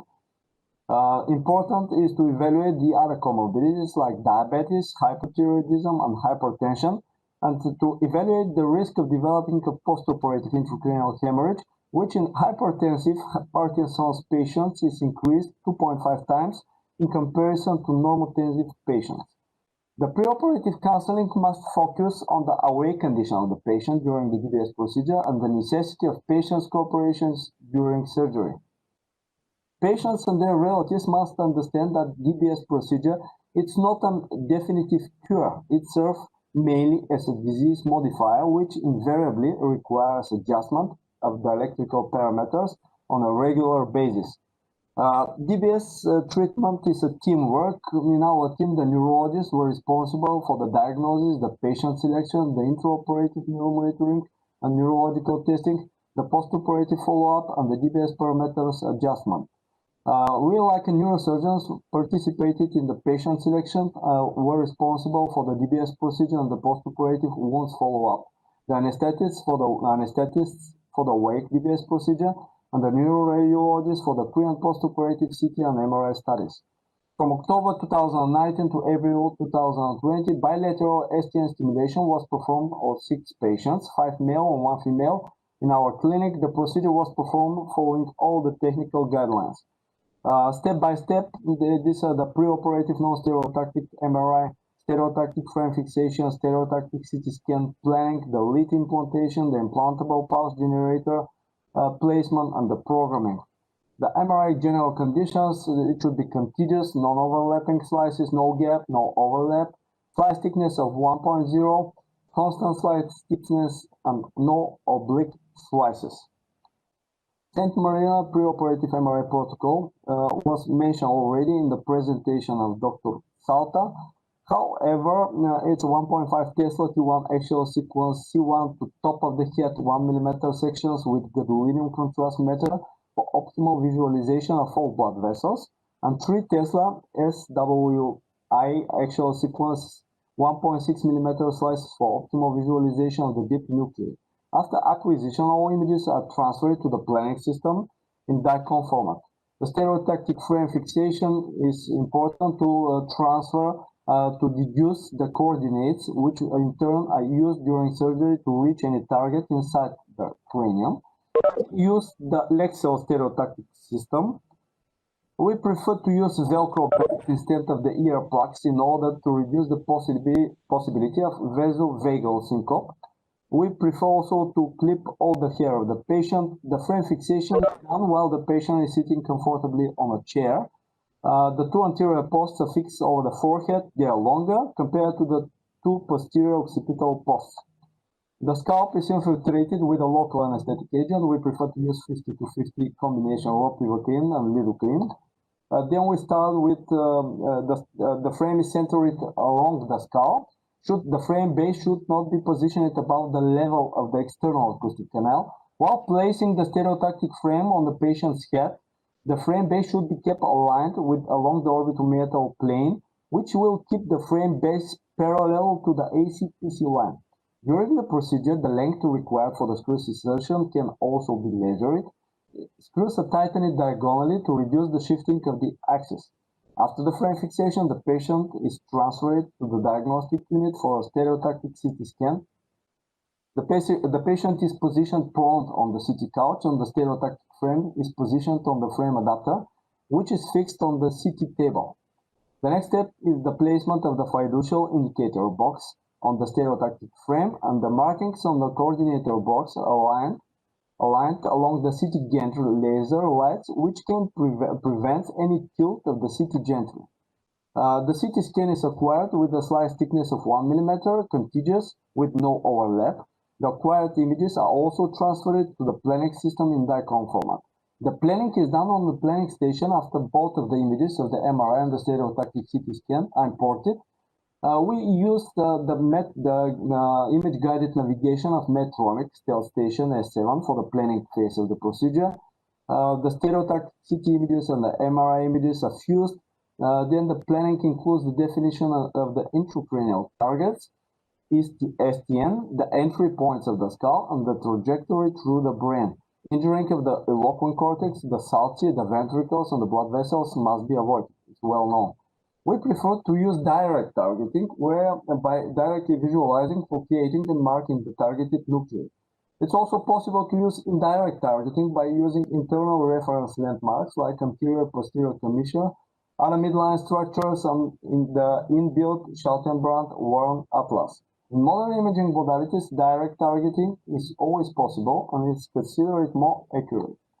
For targeting ST8, we use the sections of the MRI where we found the maximum bulk of the red nucleus. Two tangents are drawn on the anterior and lateral border of the red nucleus. The STN is located 3 mm lateral to the point where these tangents intersect. All 6 of the patients operated on in our center were performed by lateral STN stimulation. The workstation provides the details of the target as the coordinates labeled as X, Y, and Z. Also, the entry point coordinates as arc and ring values on the stereotactic arc. Then the patient positioning in the operating theater. There is an adapter fixed onto the Mayfield base that is attached to the operating table. The head is elevated 30 to 40 degrees. The lid placement is usually done under the local anesthesia. The head of the patient and the stereotactic frame are cleaned with 10% povidone. The draping is done in a manner that permits access to the patient's face and limbs for clinical examination. The X, Y, Z coordinates values are set on the stereotactic frame. The stereotactic arc is fixed on the head frame, and all settings must be checked at least by 2 of the team members in the operating theater. Then the arc and the ring values are set to locate the right entry point. After infiltration, we perform the skin incision under craniotomy with a diameter of 14 millimeters. Over the burr hole, we are fixing the Medtronic steam lock ring used for securing the DBS lead at the end of the implantation. Then we go further with the durotomy and corticotomy. The underlying cortex is also coagulated and a small corticotomy is performed. We are fixing the ring with the arc. Then the microdrive with its mounted electrodes are moved into the brain. We prefer to use 3 from 5 electrodes, central, medial, and posterior in most of the cases, but sometimes they were different. This is the connection with the microelectrodes with the MR system.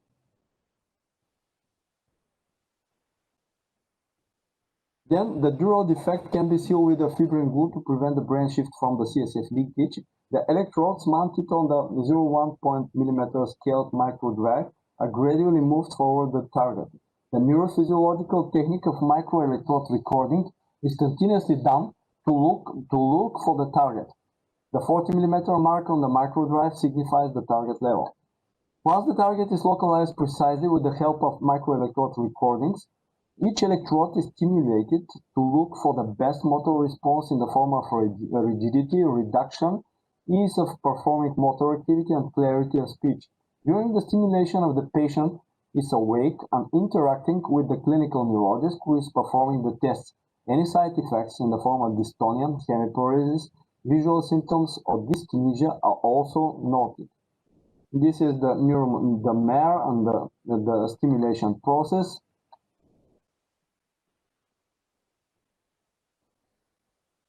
The neurological testing intraoperatively done by Dr. Salta or the other neurologist. The microelectrode recordings for the central lead. This approach permits the neurophysiological mapping of the targeted SDN being enhanced by functional mapping to better localize the microelectrode placement within the targeted SDN. A C-arm, we were taught to this technique by Professor Balash. A C-arm image intensifies positioned in such a way that the X-ray image shows the 2 rings of the stereotactic arc overlapping with one another and appearing as 2 concentric rings. The electrode with optimal localization is then marked on an X-ray screen and taken out. The other electrodes act as anchor, preventing the brain shift as a reference. Then a quadripolar lead is inserted into the target position. The DBS lead is taken up to the level marked on the X-ray reference to the other electrode. You can see the mark on the screen, X-ray screen. Once the quadripolar DBS lead is at its destination, all the recording electrodes are taken out. Then the DBS lead is firmly secured by the Medtronic steam lock system. The introducing of the steam lock, locking the system. A similar procedure is performed on the left side. The connection ends of both leads are brought to the left side, operative incision, through the subgaleal space and kept into the subgaleal pouch on the left side. The right-sided scalp incision is permanently closed in 2 layers, and the left-sided scalp incision is temporarily closed with the interrupted sutures.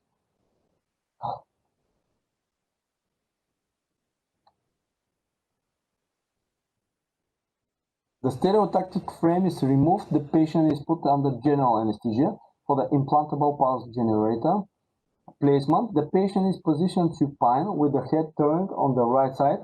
A transverse incision about 7 cm is made 4 cm below the clavicle in the left subclavian region. A pouch in the plane above the pectoral fascia is created with a flap thickness 1.5 to 3 cm.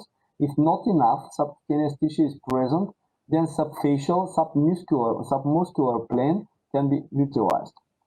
The thinner flap can lead to erosion of the skin over the implant. The thicker flap, however, can lead to problems during the remote charging and programming of the IPG. The left burr hole is reopened. The DBS leads are taken out of the subgaleal pouch. A subcutaneous tunnel is made from the burr hole side to the chest incision.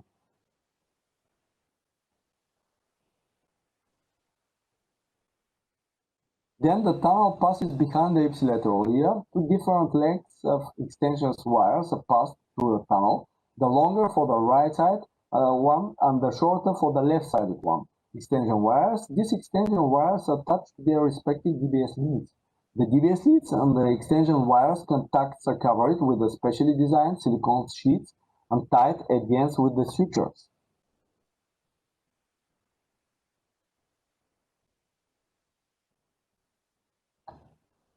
They are fixed, tight with sutures. The strain-free loops of the lid into the subgaleal pouch and the subcutaneous pouch in the chest are created to allow for movement of the head and neck. After connecting of the DBS leads to the extension wires at the cranial end, the inferior end of the extension wires are connected to the IPG battery. The IPG is switched on and the impedance of each side is checked. It should be within the range of 500 to 4,000 ohms. The IPG is switched off, inserted into the infraclavicular subcutaneous pouch and fixed to the pectoral fascia with sutures. The wounds are closed in layers, then sterile dressing is applied. The patient is extubated and shifted to the ward for observation. Once the patient is stable, a CT scan is performed and merged with the MRI images to check for complication, including inaccuracy of the electrode placement. This is the post-operative CT scan of the patient. You can see the accuracy of the implanted electrodes and the pre-planned trajectories for the targets. The programming in our center is done after 1 month following surgery to allow for subsidence of the microelectrode lesioning effect of the electrodes at the target sites.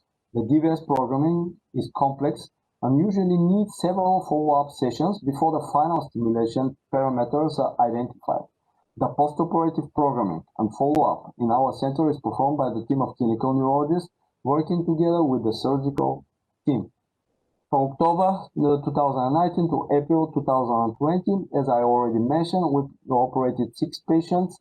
They underwent bilateral STN stimulation. 5 male patients underwent STN DBS stimulation with no rechargeable LPG. 1 female patient underwent bilateral STN DBS with rechargeable IPG. Fortunately, we didn't have any surgical complications, early or delayed, during the follow-up of these patients up to date. In conclusion, DBS is technically challenging procedure, requiring diligent approach to target localization as well as precise and careful operative execution for optimal surgical outcome. I would like to express our sincere gratitude to Professor Balash and Professor Kovac for being our proctors, our mentors, our teacher, to being together with us during our first steps in neurosurgical DBS treatment of our patients. So thank you for your attention. Any questions or most probably any advices, because we are just in the beginning of the process of establishing our DBS center. We're trying to do our best and we're hoping that we'll improve our results with the future, with the more patients treated.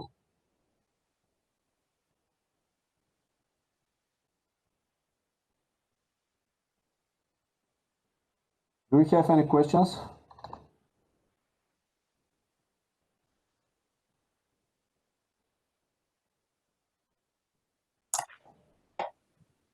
Do we have any questions? Yeah, actually, I would like to comment and congratulate you on the establishment of this program. I mean, you do not seem to be so unexperienced as you say. So I'd like to congratulate you and your team of what you're doing over there. That's really, really good. Thank you. Thank you. Thank you. Thank you. So, are there any comments, any questions?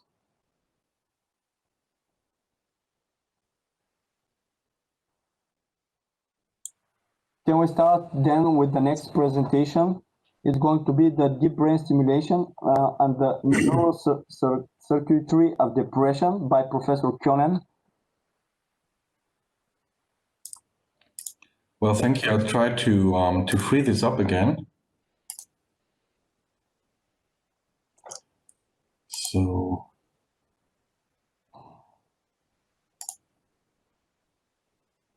I hope you can see that presentation.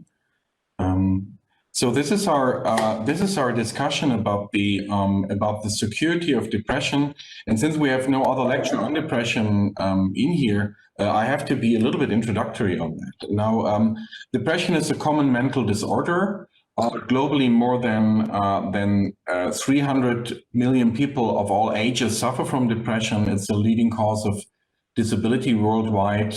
depression can lead to suicidal ideation, and then those patients kill themselves. And it's around, it depends a little bit on the year. It says sometimes 1 million, sometimes 800,000, but a huge amount of patients kill themselves. There are effective treatments for depression, which are typically drug treatment and psychotherapy, especially in Germany. It's a lot of psychotherapy, and then advanced methods like electroconvulsive therapy or transcranial magnetic stimulation, repetitive ones. But despite all these efforts, more than 20%, Tom Schlepfer, who I'm working with, the psychiatrist, biological psychiatrist, says it's about 30% who remain treatment refractory. And for a subfraction of those, deep brain stimulation might be an option for treatment. We are talking about from the DSM-5, and that's the latest and 6th edition, already again 6 years old, about major depressive disorder, single or recurrent episodes. And I make you aware that there's a lot of other reasons for depression. That's why I'm saying 20% of those depressions are probably apt to being treated invasively. Now, the stereotactic treatment of depression, that's nothing that we invented. I mean, stereotactic neurosurgery, I said in my previous talk, and probably the one or the other of you have heard that, actually the reason why stereotactic neurosurgery was developed is actually the aftermath of psychosurgery. And in the evolution since the late 40s of the last centuries, there have been a couple of stereotactic lesion surgeries, in part open lesion surgery, but then later stereotactic lesion surgery. And I'll make you aware of capsulotomy, cingulotomy, subchordate tractotomy, and if you combine cingulotomy and subchordate tractotomy, that's called limbic leucotomy. And from that evolution, actually there's a period, and I'm not going too much into that, in the Tulane University in the 50s and 60s of the past century, Tulane University in the USA, Mississippi, where Robert Heath does deep brain stimulation for a variety of psychiatric indications.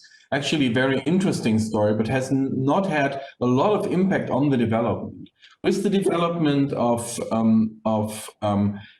deep brain stimulation, first for pain, then for movement disorders in a broader fashion, in the late 80s with Alim Louis Benabit, we see a renaissance of psychiatric stimulation as well. That's starting again with the OCD stimulation led by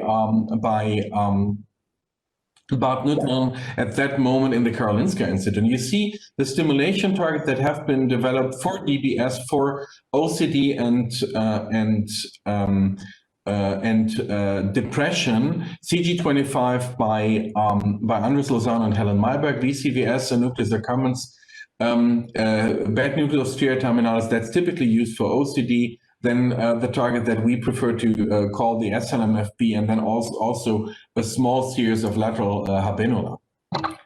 Now, we have done 10 years ago an evaluation of all those stimulation regions, and besides SCG, so the CG25 target, we think that we are all in the same circuitry. At that moment in time, we had to say, probably CG25 does not belong to the same circuitry now, and you will see that in the later course of this lecture. You will see that probably CG25 actually is, again, part of the same circuitry.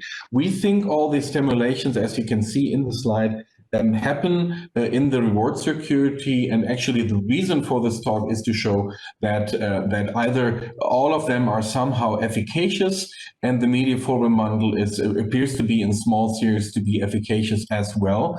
And I'll try to guide you through why we think that should be done. Now, where are we? We have two stopped pivotal multicentric trials for DBS and depression. So depression is not a therapy to date, beside or despite multiple efforts of groups around the world. And I'm just showing what's typically happening in those multicentric trials.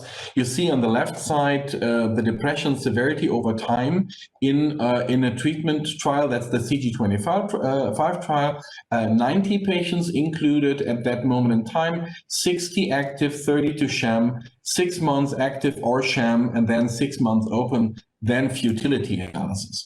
So at this moment in time where you have the blue thing here, you see now the whole group is stimulated. And there's a certain slope, and the mean score of depressivity improves.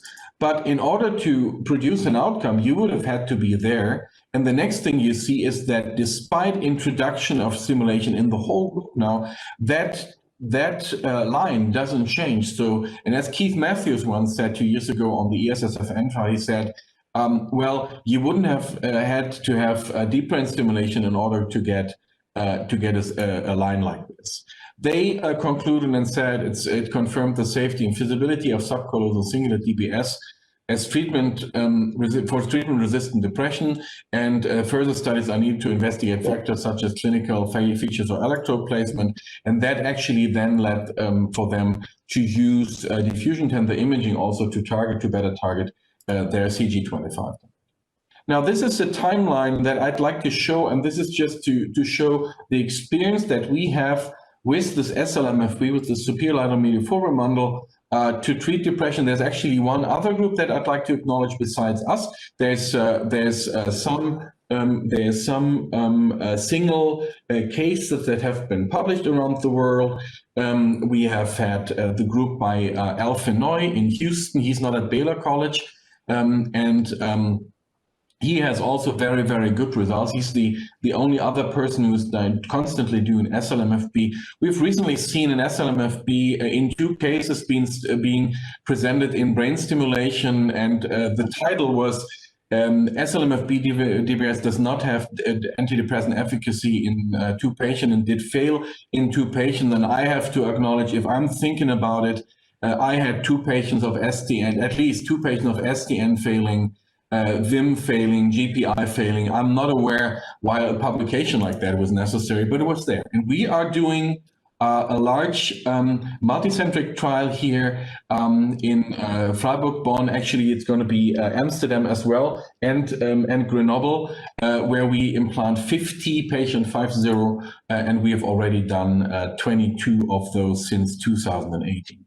The rationale for the SLMFB, and that might be a wrong name for something that's a projection out of the ventral tegmental area, is this report that we did in 2009.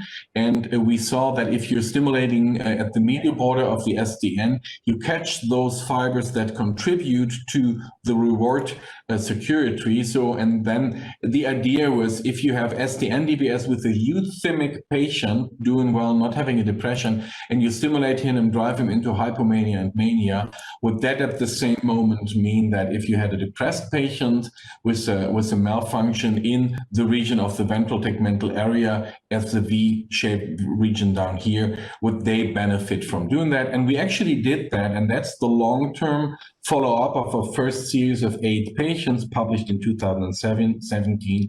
And you see, if you start to stimulate, you get a dramatic response in SLMFB stimulation, get an antidepressant effect, and that's surely at the response level here. And you see that's up to 49 to 50 months of stimulation, right? So we're talking about 4 years follow-up, which actually works. Now, the reason to describe the medial forebrain bundle was, as I showed before, we are pretty sure that we are dealing with a corticopetal. So starting in the VTA, going to the cortex, the corticopetal pathway that you see lighting up after you did bilateral capsulotomy. And I tried to show you this, put this in this slide. This is not a patient MRI. That's an ex vivo brainstem that we have scanned at 7 Tesla for more than 15 hours in order to show the fine anatomy, and just to show you the topography. So that's the red nucleus, subthalamic nucleus is sitting here. Then you would see here the fibers that come in and go out of the subthalamic nucleus. That's ansel lenticularis going to the GPI here, and the SLMFB is actually starting where the tributaries from the SDN, those fibers in the tract here, so the mesocortical fibers and the mesolimbic fibers conjoin in the VTA and then follow up to the frontal lobe. And that's actually already the reason or the region where we are stimulating. Anatomically, the medial forebrain bundle subserves a lot of regions in the frontal cortex. They are related reward associated regions, typically orbitofrontal, and for the ones who are interested in Brodmann anatomy, that checks out to being Brodmann's area 8, 9, 11, 11M, and a little bit of 47, and they are all known to be very closely related to reward and reward-related learning. And if you see here, you see that's typically like the frontal pole, the tip of the frontal pole, and then basically under the orbitofrontal cortex. That's typically what makes evolutionary the human primate the human primate. So that's what it is. So here again, the target region, you see we are in the triangle here between the mammillothalamic tract, the rect nucleus, and the SDN, the stimulation region again here, and then just showing we have the mesocortical and mesolimbic, and then that whole region going to either the ventral striatum nucleus accumbens here, where it passes by and has fibers going to it, and then to the frontal cortex. The stimulation that we are doing looks like this. So we intercalate those electrodes, typically 7.5 millimeter electrode, be it a 3389 Medtronic electrode, or now we do directional electrodes because the trial that we're doing at this moment is supported by Boston Scientific. We do microelectrode recording. We look at heart rate increase. That's an autonomous signal of showing that you are in the right structure. We typically see an acute we see an acute arousal effect. We see that patients start to interact, appetitive motivation. We look at the deepest point of the implantation. We look for the ipsilateral cranial nerve 3, so oculomotor activation, which you want to have at the deepest point of the implantation.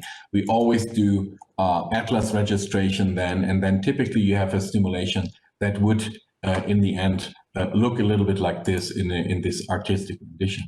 Now, there's other people who say, and I'd like to acknowledge that because it's an ongoing discussion, that's is especially coming out of the Haber group here together with Peterson and Cameron McIntyre, but others as well. They debate if the SLMFB as such does exist. I'm quite sure it does exist. They're saying these are all false positives going down here. That is actually all going to the medial SDN. I'm not quite sure if this is true. They based this on macaque studies. You see that here, that's cortical injection and then anterograde transport that should only go to the SDN. But if you look, there's a lot of transportation going outside the SDN into the ventral tegmental area and no mention of the VTA. And interestingly enough, 4 years after we have mentioned the medial foramen or the SLMFB as such structure, they named it the limbic hyperdirect pathway. Then it was named the anterior medial SDN. We saw it's called the tract target. So people obviously have problem with the term SLMFB, which we today also call the VTA prefrontal projection pathway. Now, I said that probably CG25 also has to do a little bit with the SLMFB. And if you look into the CG25 circuitry, which we show in red here, and you look at the SLMFB circuitry, then you see that they come pretty close together and actually meet in a region that we have found to be volume changed with a clear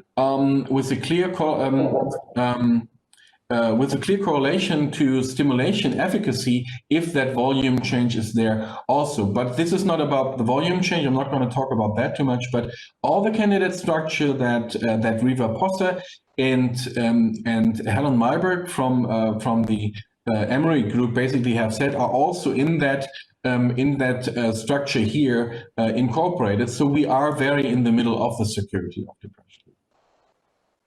I like to look at and we did a recent publication this year about the corticofugal and the corticopetal aspect of things. Typically, most of the fibers are coming down from the neocortex, but we are very sure that there's fiber tracts that go up. And the problem with the corticofugal thing is that or with the corticofugal view of things is that the regions that are in the cortex, they change their function depending on what the cortex does. So you cannot just attribute one function to a part in the cortex because there's a lot of plasticity going on. So if you start to seed or do local injection down here, you will not see the entirety of the network, but you will only see how the network in part is connected to others. This is why we think you should follow a more evolutionary approach and look at the subcortical network hubs, and then basically do injection or you're tracing from there, and then look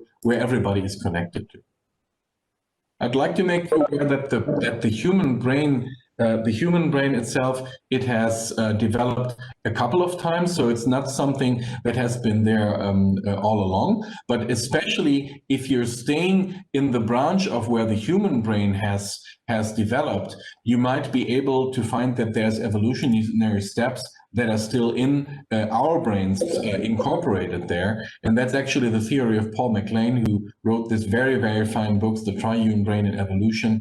And he basically says that there's a reptilian, paleomammalian, and a neomammalian brain, and that you can find parts of the evolutionary step still in the human brain. And we've used that in order to translate into our structure here. So that's the reptile, the paleo, and the neomammalian brain. And that checks out to something like brainstem, basal ganglia, thalamus, and then actually the prefrontal cortex or the neocortex in order to look at what reward and then other systems actually do. I'd like to acknowledge him. I've worked with Jaak Panksepp, who sadly died in 2017, and he had a basic emotion he was the one who basically founded effective neuroscience. He said that all the basic emotions are already there in the lower species and also in the higher species, and you can draw a lot of conclusions from there. And I mind you to this publication by Naomi Eisenberger, published already in 2003, that pretty nicely proves that Panksepp's stimulation results were very, very good. And this, what you see here, we will, in the due course of this lecture, also see as the effect system. Now, there's a couple of systems that have been associated with either reward and with either depression and with OCD. You have the effect system, the reward system that I've been talking about, the default mode system, and the cognitive control system. And all those systems can also be found subcortically. But the psychiatrists don't talk about the subcortical parts of the emotional systems. And we as stereotactic neurosurgeons know, I mean, our society, the art of what we are doing has developed from a psychiatric indication. So we know we can have influence on emotional system by looking at the subcortical regions.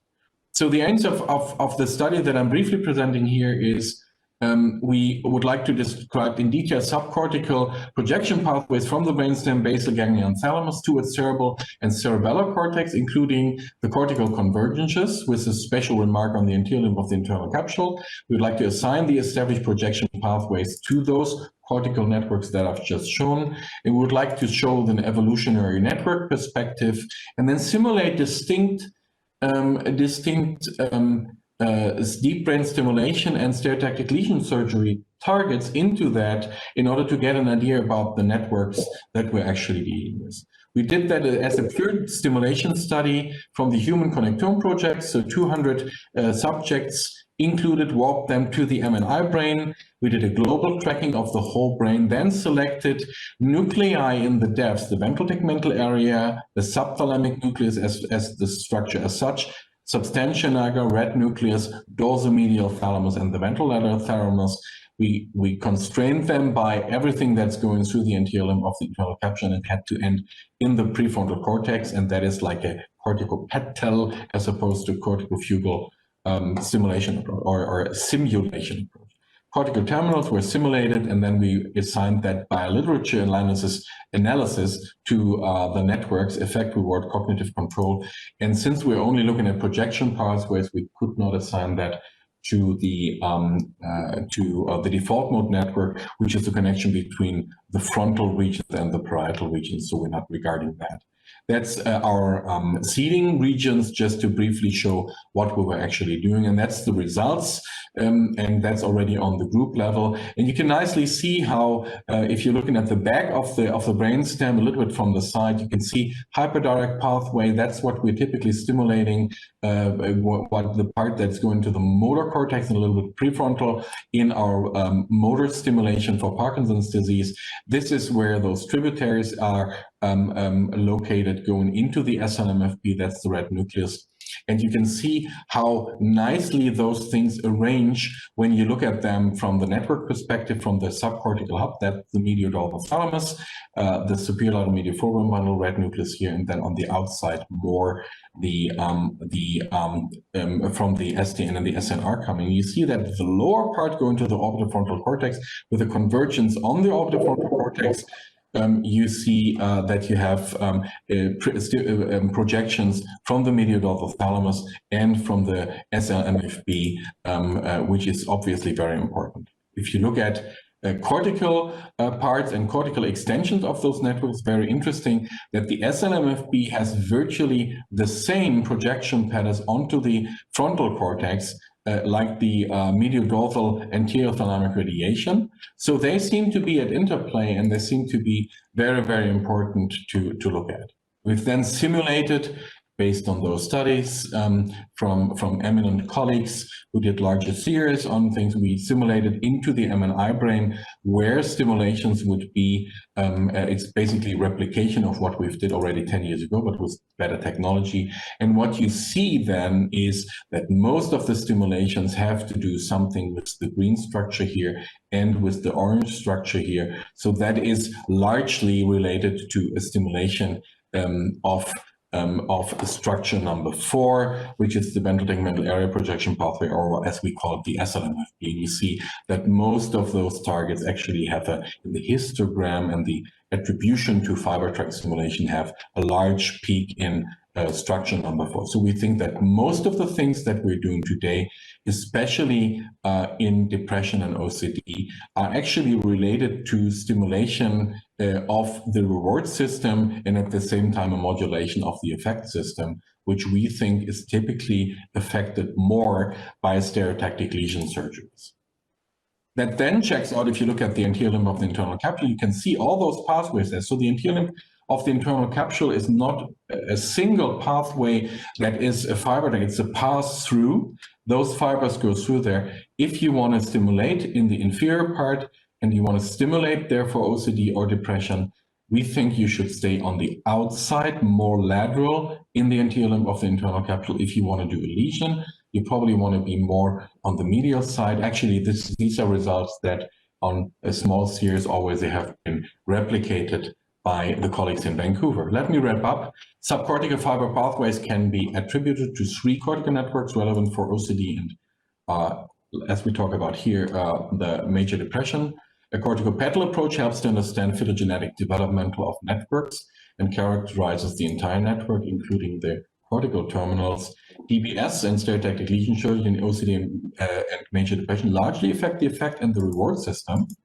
And side effects and lesions to the anterior limb of the internal capsule are likely related to the cortical control network location in dorsal parts. So if you do a lesion in the anterior limb of the internal capsule that reaches very high up, you have a high chance to reach the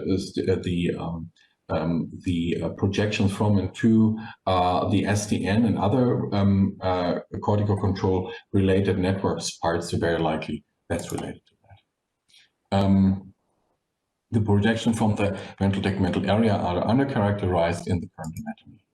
Limitations: this is a search for network as patterns. It only uses normative data and no patients are included.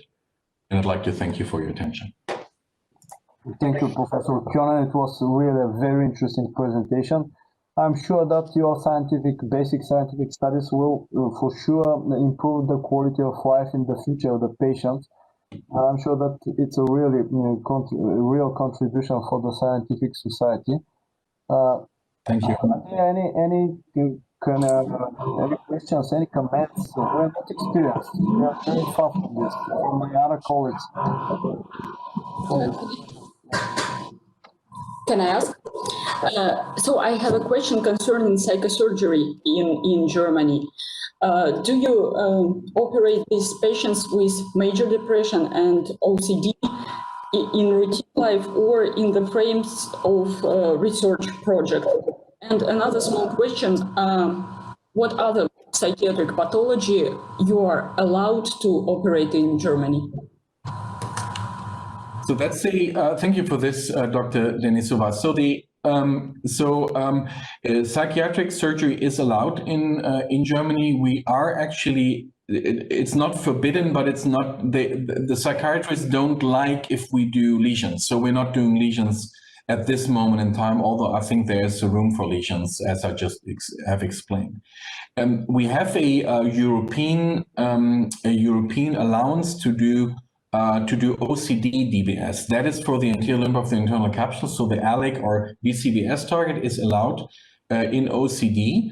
The psychiatrists, however, who I like to work with, they say they think it is still in an experimental stage. So it's allowed, but they say it's experimental. So we can treat OCD patients if we try to do that in the framework of a scientific project, but it is allowed to do so, and you could do whatever you think is necessary for the patient. Depression is a difficult other thing. We are only allowed to treat depression either if we do single approaches to the insurances. So we can basically medically do that, and we as a group also do that in single cases if those patients do for certain reasons not fit into our trials.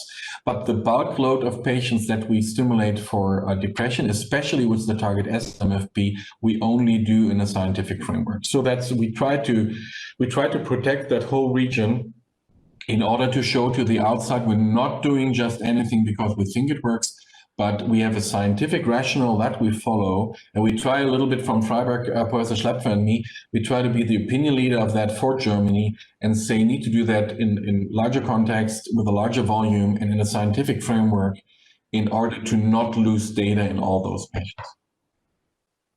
Okay, if there are no any other comments or questions, we should go further with the next lecture. It is long-term outcome for GPI DBS for dystonias, and single-center study in Pech, Hungary, experience of 60 cases, a review of the literature by Professor Balash.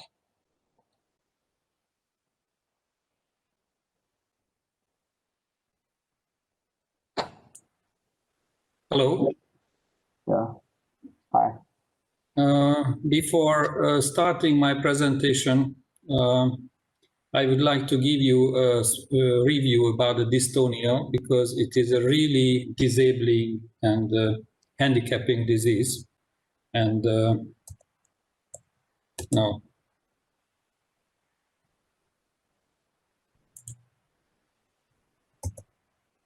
As you can see, it's characterized by an abnormal tonic muscle contraction resulted in a twisting or jerking of the body or a body part. We all know that this is not a new indication for deep brain stimulation because it has unlabeled confirmation and accepted in the Central European community and in the States since 2003. So the disease itself characterized by involuntary phasic movements, and the problem is with the patient, the cognition is intact, however, the quality of life is disabled. In view of classification according to the etiology, we can distinguish primary and secondary in origin. In primary dystonia, the image, especially the brain scan, used to be normal and mostly characterized and typical in adulthood. The secondary dystonia in most cases shows pathology on images, on MR images. According to the onset, we can classify the disease early and late onset. Early means below age 20, and this type shows a tendency to generalization and mostly secondary in origin. The late onset after remains focal according to the experiences. According to the extent, we can also classify focal, segmental, hemi, and generalized dystonia, which involve the whole body muscles. We can also distinguish, in view of prognosis, the fixed and mobile type of dystonia. In fixed dystonia, according to the experiences, it is much less effective to DBS, compared to the mobile type. If we would like to document the patient, we need international grading scales for severity, Brook van Maarten dystonia rating scale, and for functions, the DDRS scale, which is a quality of life scale. And we can also apply the UPDRS similarly to Parkinson's disease and the video as well.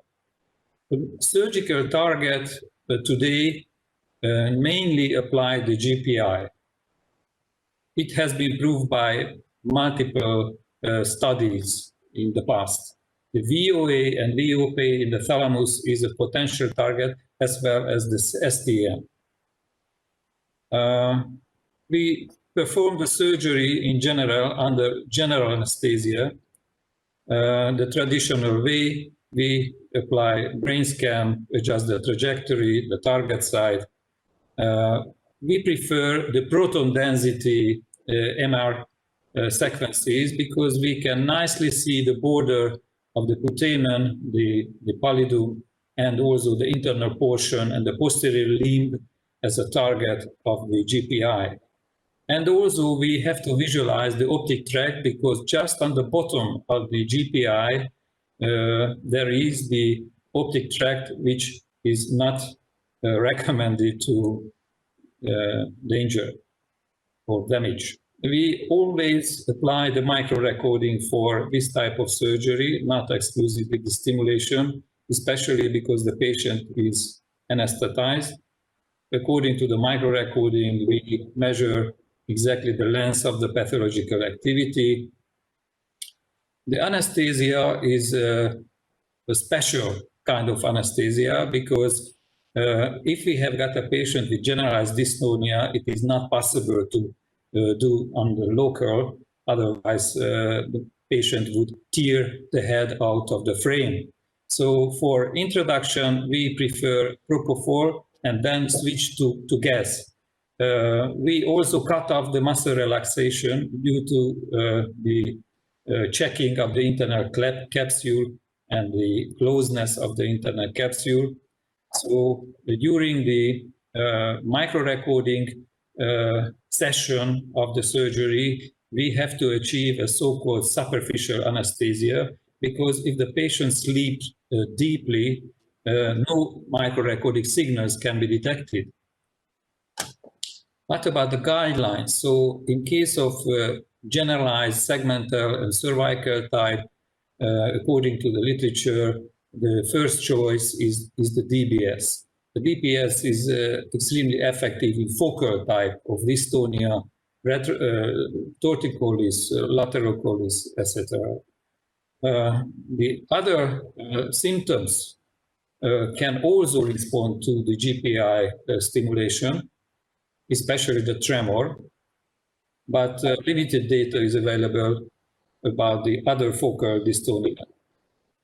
In MAGE syndrome, the facial limb movement, we also have experience on this. DBS was effective. Very soon after the initiation of the stimulation, the symptoms disappeared. And it seems to be for writer's cramp, if the Botox fails, the thalamic stimulation seems to be the better option. In case of secondary dystonia, the origin is different. The tardive type of dystonia is responding very well because the brain scan is normal. In case of other etiologies, trauma, Leschnayan, myoclonus cantocormia, postanoxic, the results are not as good, but still work. In juvenile dystonia, it's important to perform the surgery as soon as possible because the patient can develop very fast orthopedic complications, muscle contractions, joint contractions, and you can perform the surgery, but it's very difficult. The patient needs long rehab post-operatively to achieve a good result. Status dystonicus is a special type of dystonia. It's a life-threatening condition. Sometimes we can prove the evidence of provoking factors like infection or stress. And the pallidotomy is also a good option for this type of surgery. This is a 10-year-old child who was known to have iron deposition inside the brain stem in the basal ganglia. He was known to have a Hallenford-Pulse disease, and after having infection, he developed this type of generalized dystonia and bone fracture related to the dystonia. So we had to ventilate the patient, relax, and since there was no effect, we went and proceeded the operation. And after the surgery, the patient symptoms partially responded, and we could let the young boy back home to his family. The prognostic factors are important. The etiology, as I mentioned, the primary type responds much better. The DYT1 chromosome defect responds very good, and the mobile type responds better than the fixed. And also the normal MR scan seems to be a good prognosis. In view of cognition, according to the previous findings, there was no deterioration, and the mood improved, and also the quality of life. There is a nice review about the dystonia studies.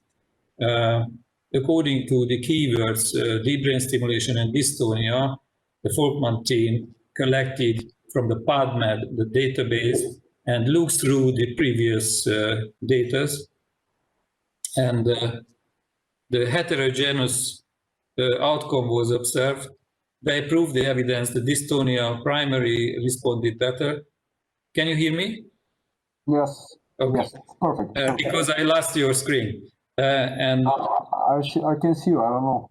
Okay, thank you. And the tardive dystonia responded better according to this review, as I have previously mentioned. Good candidates were the patients who had the inherited type, such as DYT1 chromosome aberration, and also the idiopathic segmental type was responding better than the generalized, and also the tardive type. The orofacial type related to DYT6 aberration was less predictable compared to the previous one. So the dystonia was mostly effective for those patients who had isolated dystonia, and for those who had combined disease like hypotonia, ataxia, and other symptoms had less good prognosis. This is just a review of the literature. As if you can see the number of the operated patients, the Page team had at that time in 2012 a relatively high number of patients compared to the multicentric studies. It was a single center study. And now I will switch to our personal experiences. It's about 5 years long-term follow-up, and we wanted to see what's happening in long time after the surgery. We operated 60 patients between 2001 and 16, relatively young patient, if you see the age and gender, and mainly the most patients had primary dystonia and less secondary. We apply different rating scale to see the severity and the disability according to these scales, the quality of life, mood, and the cognitive function. We recall the patient for follow-up every year annually, and we redo this type of inventories, and then statistically analyze the results. What showed the results? At 5 years, the dystonia disability rating scale showed a 42% improvement, and the rating scale 41%. So it was, as I go back, the 22% improvements means significant. So it was more than significant in a long-term time. if we distinguish the primary and secondary dystonia, the primary is the red and the secondary is the blue one, we could achieve a significant improvement in primary and insignificant secondary dystonia, very similar as the international data has found. In view of quality of life, if you can see the SF-36 visual scale and EQ-5D also significantly improved in a long-term time. And if we would see just exclusively the EQ-5, also significant improvement was proved in both groups, not only in the primary dystonia. And this is about the result of the mood and cognition. Basically, in long-term time, we did not find any change in mood and cognition. And this is another primary generalized type of dystonia we have operated more than 10 years ago. At that time, this young lady was age of 20, and she was really disabled. Without support, she was not able to do anything. The mother continuously had to look after her. And as you can see, just after the surgery, she was independent. She hardly could go back to the normal life. The only problem was the muscle contraction. So she could have, after the surgery, some difficulties in walking, but otherwise she was independent compared to the preoperative condition. So in summary, we can tell that in our series, we have had 60 cases, but today we have got 98 cases. Statistically, it has not been analyzed, but in long term, the result of the DBS was good enough, and we found the similar findings. The primary was more responding, and we have proved that this intervention has a high impact on quality of life and no change in mood and cognition, and we could maintain this result on a long-term time. Thank you for your attention. Thank you, Professor Balash, for the interesting presentation, and congratulations for the wonderful clinical results. Are there any questions from the colleagues? Professor Curran, please. Thanks, Dr. Balash, for this very beautiful presentation. I have a question. We sometimes see patients who have initially responded very well to GPI stimulation with more than one segment of dystonia, maybe like mesh syndrome, and then some form of cervical dystonia and torticollis. And sometimes they lose efficacy to that secondary part. What is your experience with doing additional GPI electrodes, doing additional maybe SDN electrodes in those patients? Basically, since we implanted the device into the GPI, we never had the opportunity to implant the second one. Thank you for this idea. Especially for secondary dystonia, would be worth to extend with an additional electrode. But up till now, we don't have experience on this field. Any other questions or comments? If there are not, we are going further with the next presentation. It is DBS in dystonia, interesting clinical cases by Dr. Denisova from Northwest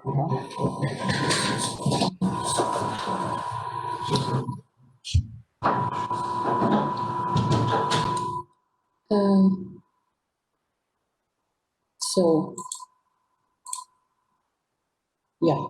Dr. Denisova, could you turn down your loudspeaker a little bit? I think we have like a backfiring. Can you hear me now? Yes. Yes. Yes. Okay. So my second presentation is about clinical cases, some interesting clinical cases from our practice of DBS in dystonia. So first clinical case is about a patient with dystonic tremor. So that patient was 44 years old and he was dentist. So it was important to have stable hands for him. And he has diagnosis segmental dystonia and dystonic tremor of the right hand and the head. Symptoms onset was at the age of 19, and he took 10 milligrams of baclofen 2 times a day and 1 milligram of clonazepam. And here you can see when he was trying to write his name and to draw.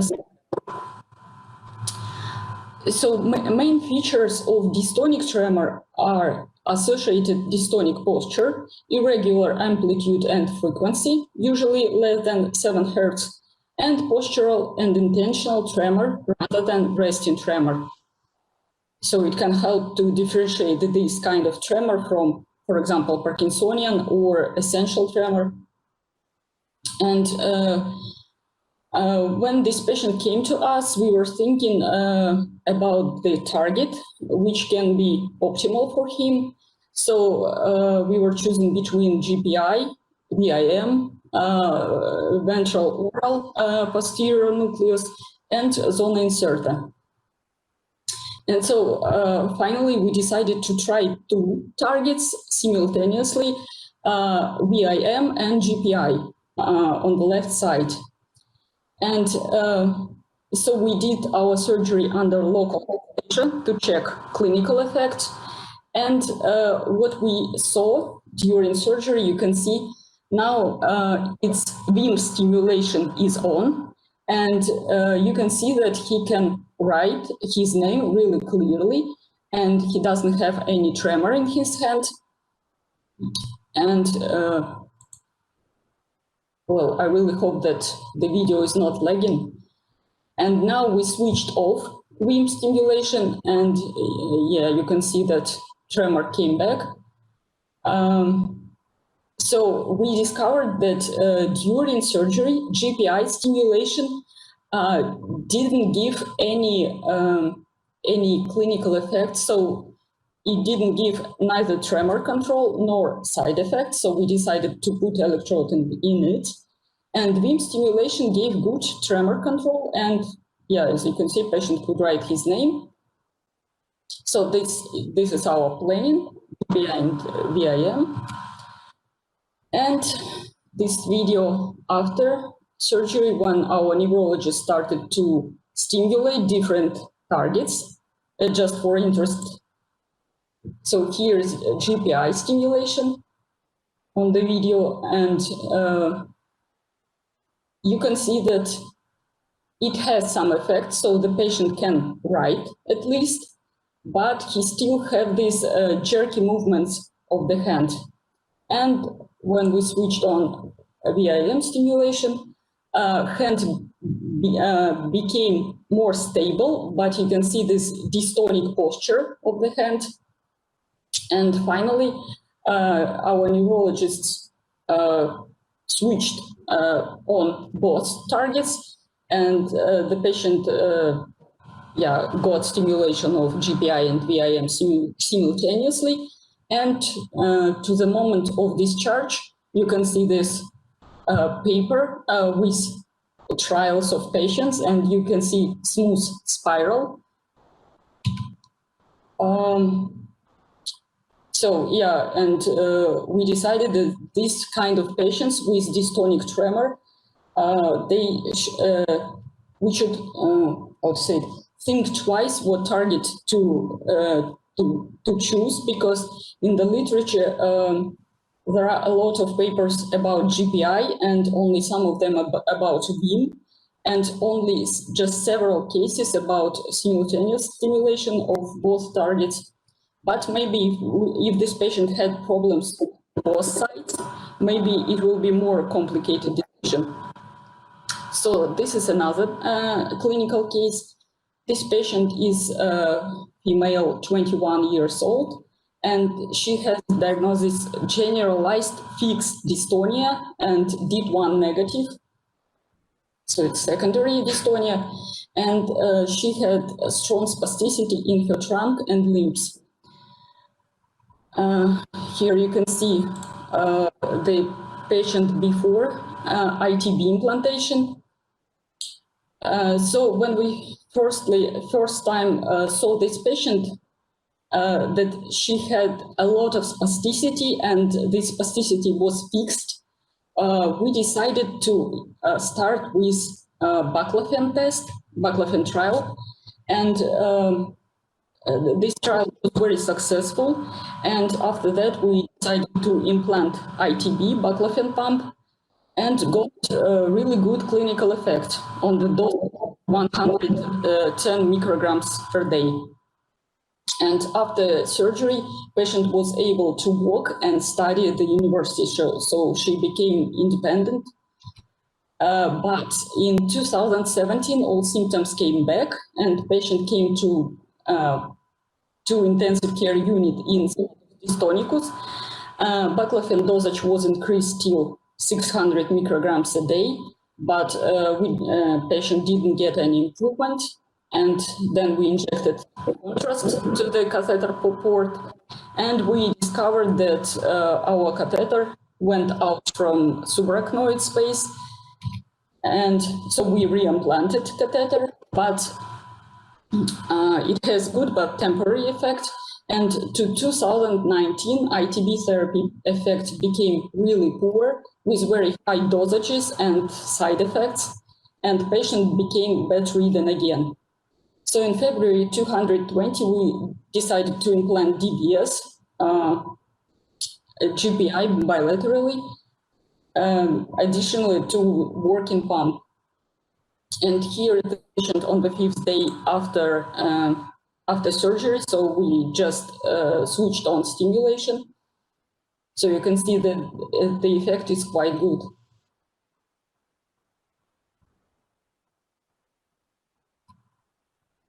And here are two videos from this September. This patient came to us, I think, 1 week ago. And yeah, you can see that some problems came back to her with posture and trunk. And yeah, but they resolved after programming, after correcting parameters of stimulation. So a pump now is working still, but the dosage is quite small. I think about 100 grams a day, which is small for this particular patient. We are a little bit afraid to remove pump, at least now. So we will wait probably till stable DBS effect and then maybe remove pump. Here's the third clinical case. This is a child, male, 10 years old. So he had dystonia, DIT1 early onset, torsion dystonia. So disease onset was at the age of 8, and he took 20 milligrams baclofen per day and Botox injections every 4 or 5 months. And actually without Botox, he couldn't even sit, and he was really bedridden. So this video is before DBS. It's a little bit accelerated. So you can see this torsion of the body and the jerky movements of all limbs. So for this child, it was even hard to sit and walk, of course.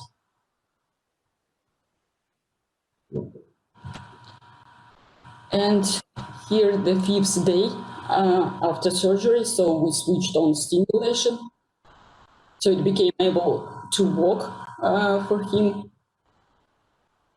But still, there are a lot of jerky movements in limbs. And this is a patient after 1 month after stimulation onset. So you can see that in the limbs, there is still some dystonic posture, but anyway, he can do really small and smooth movements, which were impossible before DBS. There are some considerations about DBS for pediatric dystonia. So in Russia, it's allowed to do DBS in children only from 7 years. I know that in Germany that they have early their age. So positive outcome predictors is primary, DIT1 positive dystonia, and from secondary forms, tardive dystonia is very good responsive for DBS. And negative outcome predictors, fixed skeletal deformities and timing. Shorter the duration of dystonic symptoms, the better the outcomes. But there are still some concerns about the possible negative effects on the developing central nervous system, some ethical issues that a child cannot decide for himself about this kind of surgery, anesthetic challenges, lack of normative data on pediatric DBS, which age is minimal for surgery, what stimulation parameters we should use, because it's not clear if it's possible to use the same parameters as in adults. And post-operative infection rate reported much higher than in adults, so it reached 40%, and hardware removal in about a third of patients. And the last clinical case, this is a man, 31 years old. He has severe torsion dystonia, and he had disease onset at the age of 20. And for these 11 years, he had already fixed spine deformity, scoliosis, and this is a video before DBS. So you can see really strong torsion of the body, and he cannot even see where he's going actually because of these movements. So most of the time he just spent staying at home and doing nothing. And this video is on the 5th day after DBS. Well, at least posture became better and he can look directly. I'm sorry. Yeah, and this 1 month after DBS. So you can still see the deformity, yeah, because it's fixed already. But anyway, patient feels much better. And this video is 4 months after DBS implantation.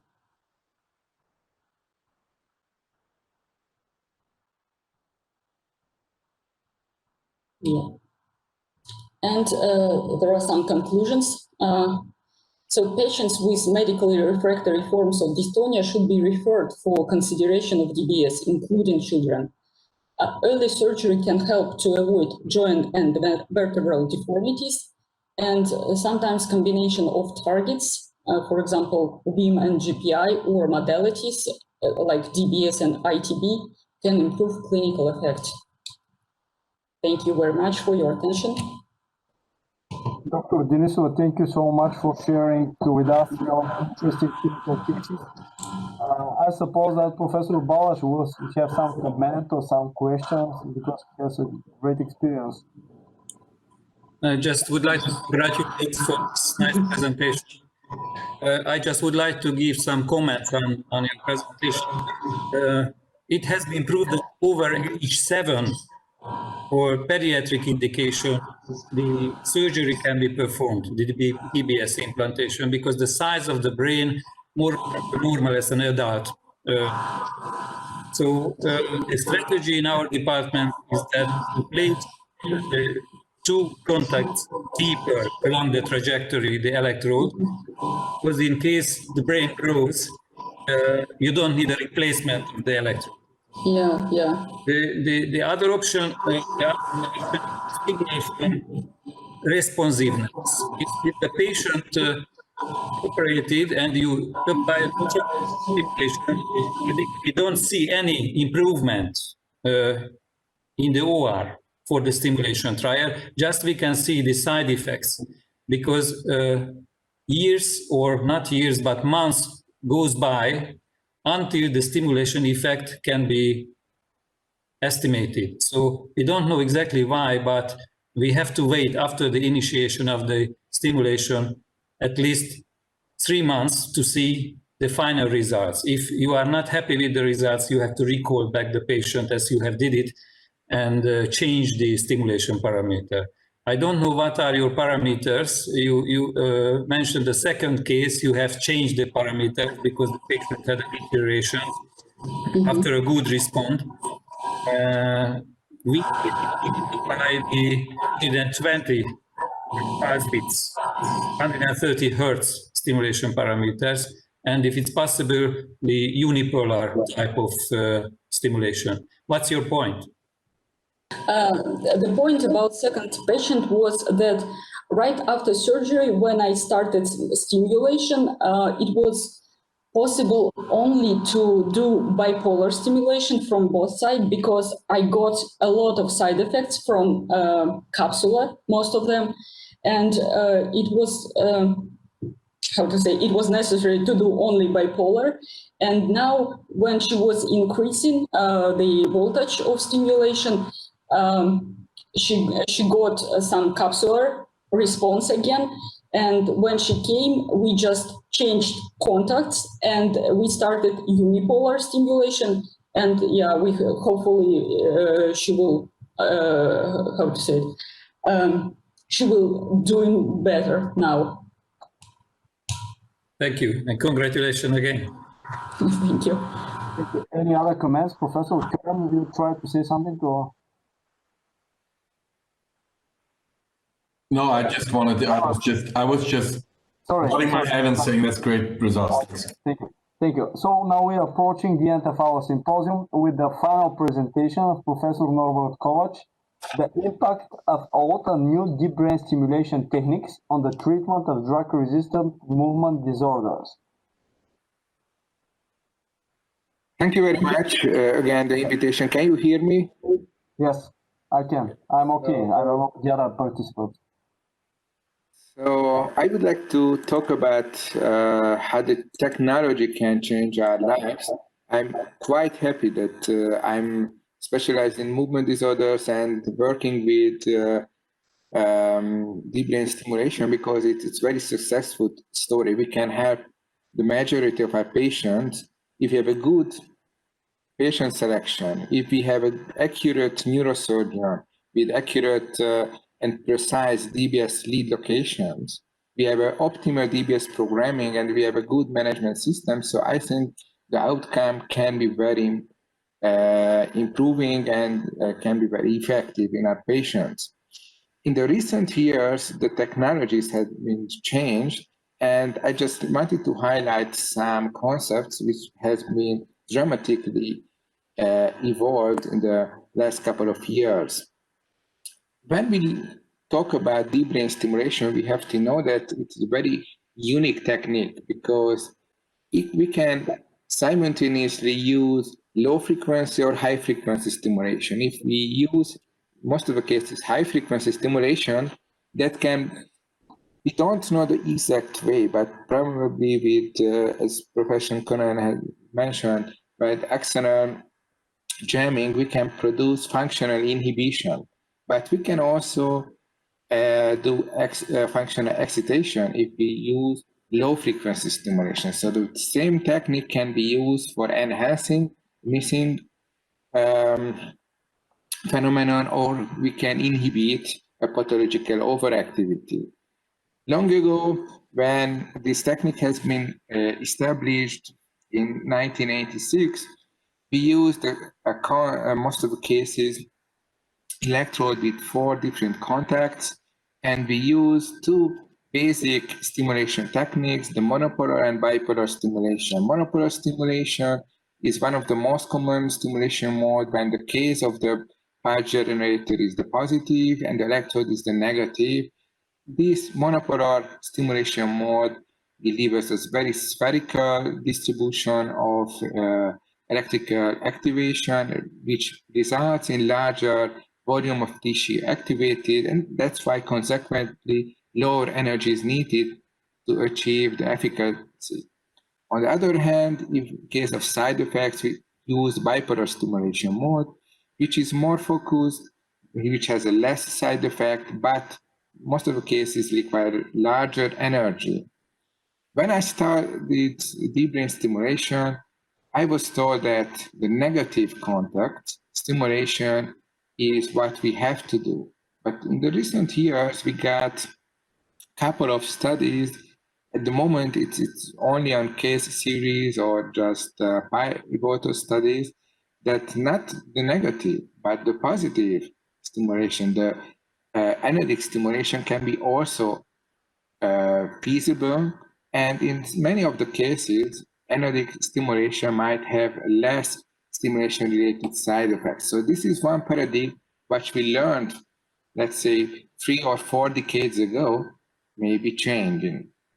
The other is what we usually learn when we initiate the DBS program from the very ancient and very basic studies, that we learn that there are some well-established parameters. Most of the cases we use 130 Hertz stimulation because this is the best efficacy, but it can also not so high that we can deplete the battery much faster. And we, in most of the cases, use 60 microseconds pulse width as a rule of thumb.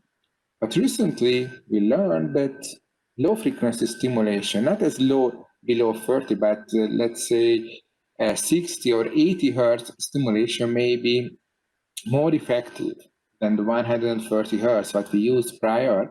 And further studies are required that whether it's meaningful or not on a long-term basis.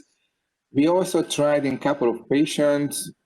One of them improved a lot. In some of the patients did not have additional benefit, but more or less, I'm looking forward what will be to discuss whether which is the best optimal frequency for Parkinson's disease.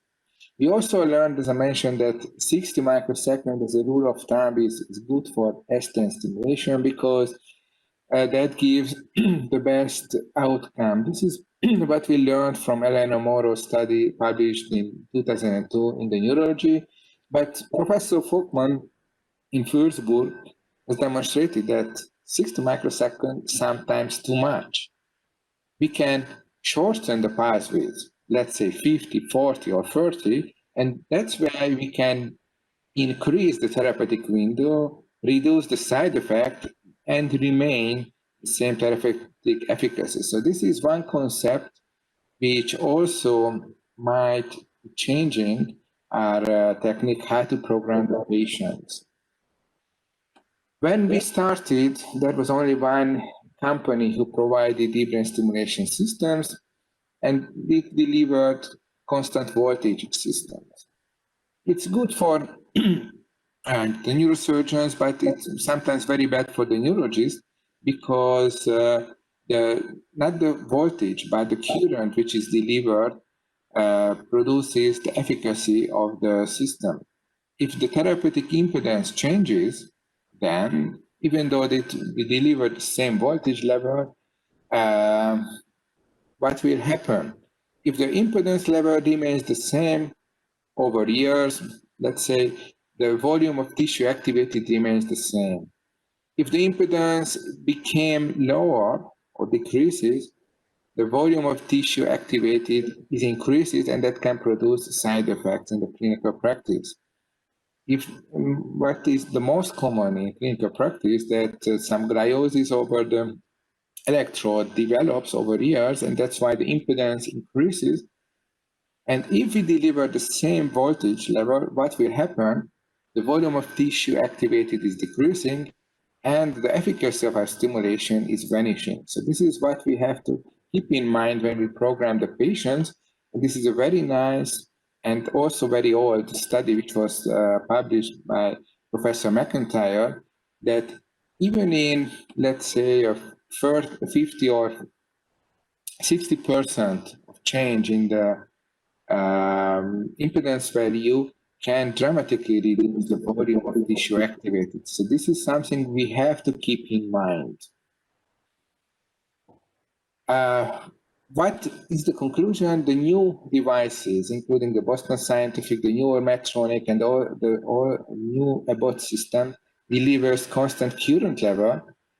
And with the constant current stimulation mode, we don't have to take care of the impedance, and we can give a constant and more reliable stimulation for our patients. So this slide was just missing. The recent years, let's say 10 years ago, new stimulation mode, the so-called interleaving stimulation mode, was developed. The old convenient ways, what we had when we added a second or a third contact, we had to use the same pulse width, we had to use the same amplitude. With the new interleaving stimulation mode, these technical limitations are gone, so we can use different pulse width and also different amplitude values. And I think it was very advantageous, and we published a couple of data that, especially in dystonia, the interleaving stimulation mode, when we can combine bipolar stimulation mode with monopolar unipolar stimulation modes, for instance, is more effective than the standard stimulation mode, even though it has some side effects because it requires more energy, and I will come back later. That's why we need rechargeable devices. We published some data case series, those dystonia patients who did not respond with monopolar stimulation mode, double monopolar stimulation mode. When we changed to interleaving stimulation mode, they improved dramatically. Especially in young onset dystonia, the rechargeable devices became very important because previously in dystonia patients, we had to replace the batteries in every 2 or 3 years. But with the invention of rechargeable devices, these devices last for 15, 20, or 25 years. And not just the loss of the need for replacement of the batteries, but also the devices became much smaller. And if we look at a young boy who have dystonia, it's very important that the size of the devices became by half. The next invention, I think, it was initiated in 5 years ago, and in many of the conferences, it was invented as one of the major breakthrough, was the development of segmented loops, segmented contacts. If we have a very good neurosurgeon who placed the electrode in the right spot, we are very easy job as a neurologist to program the patients. But even if a slight 0.5 millimeter or 1 millimeter off target is happening, we might get in trouble producing some stimulation-related side effects. So that's why the segmented or the directional leads, which were invented a couple of years ago, changed our practice.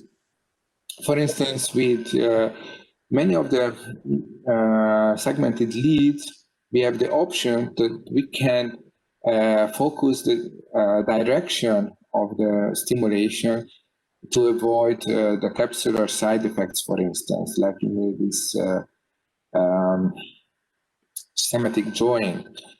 There are lots of data which has been published in the last 5 years. This was, I think, the first among which was published by Professor Folkman, that segmented leads have the same efficacy as the ring mode, but what is very different is that the therapeutic window can be widened.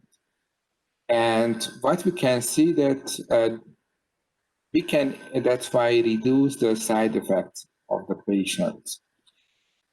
Many publication has been published on this topic, not just in the pivotal studies, but also large ongoing multi-center trials are aiming at the usefulness of the segmented leads. I don't know if this video, the sound will work. Hopefully it works. Can you hear the sound? No, I I'm cannot. sorry. Probably it's a technical problem.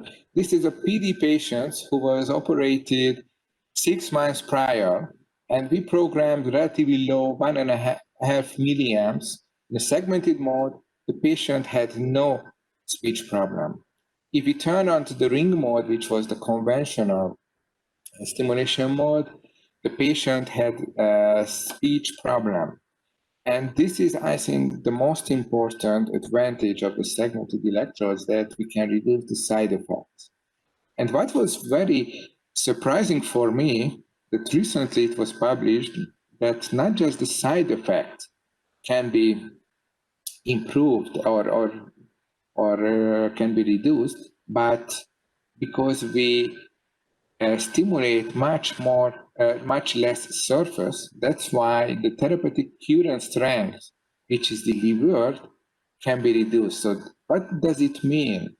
Not just the upper border of the therapeutic window increases, which is good for the patients because we have less stimulation-related side effects, but also the lower border of the therapeutic window is decreasing, which means that lower energy is required to achieve the same efficacy. The last part I want to talk about is that the patient programmers. Let's say 15 years ago, the patient was able to increase and decrease the amplitude, but had no feedback on the stimulation. With the new devices, the patient has much more control. The patients can increase or decrease the amplitude of stimulation, which is very beneficial to improve, for instance, the early morning dystonia or some off periods.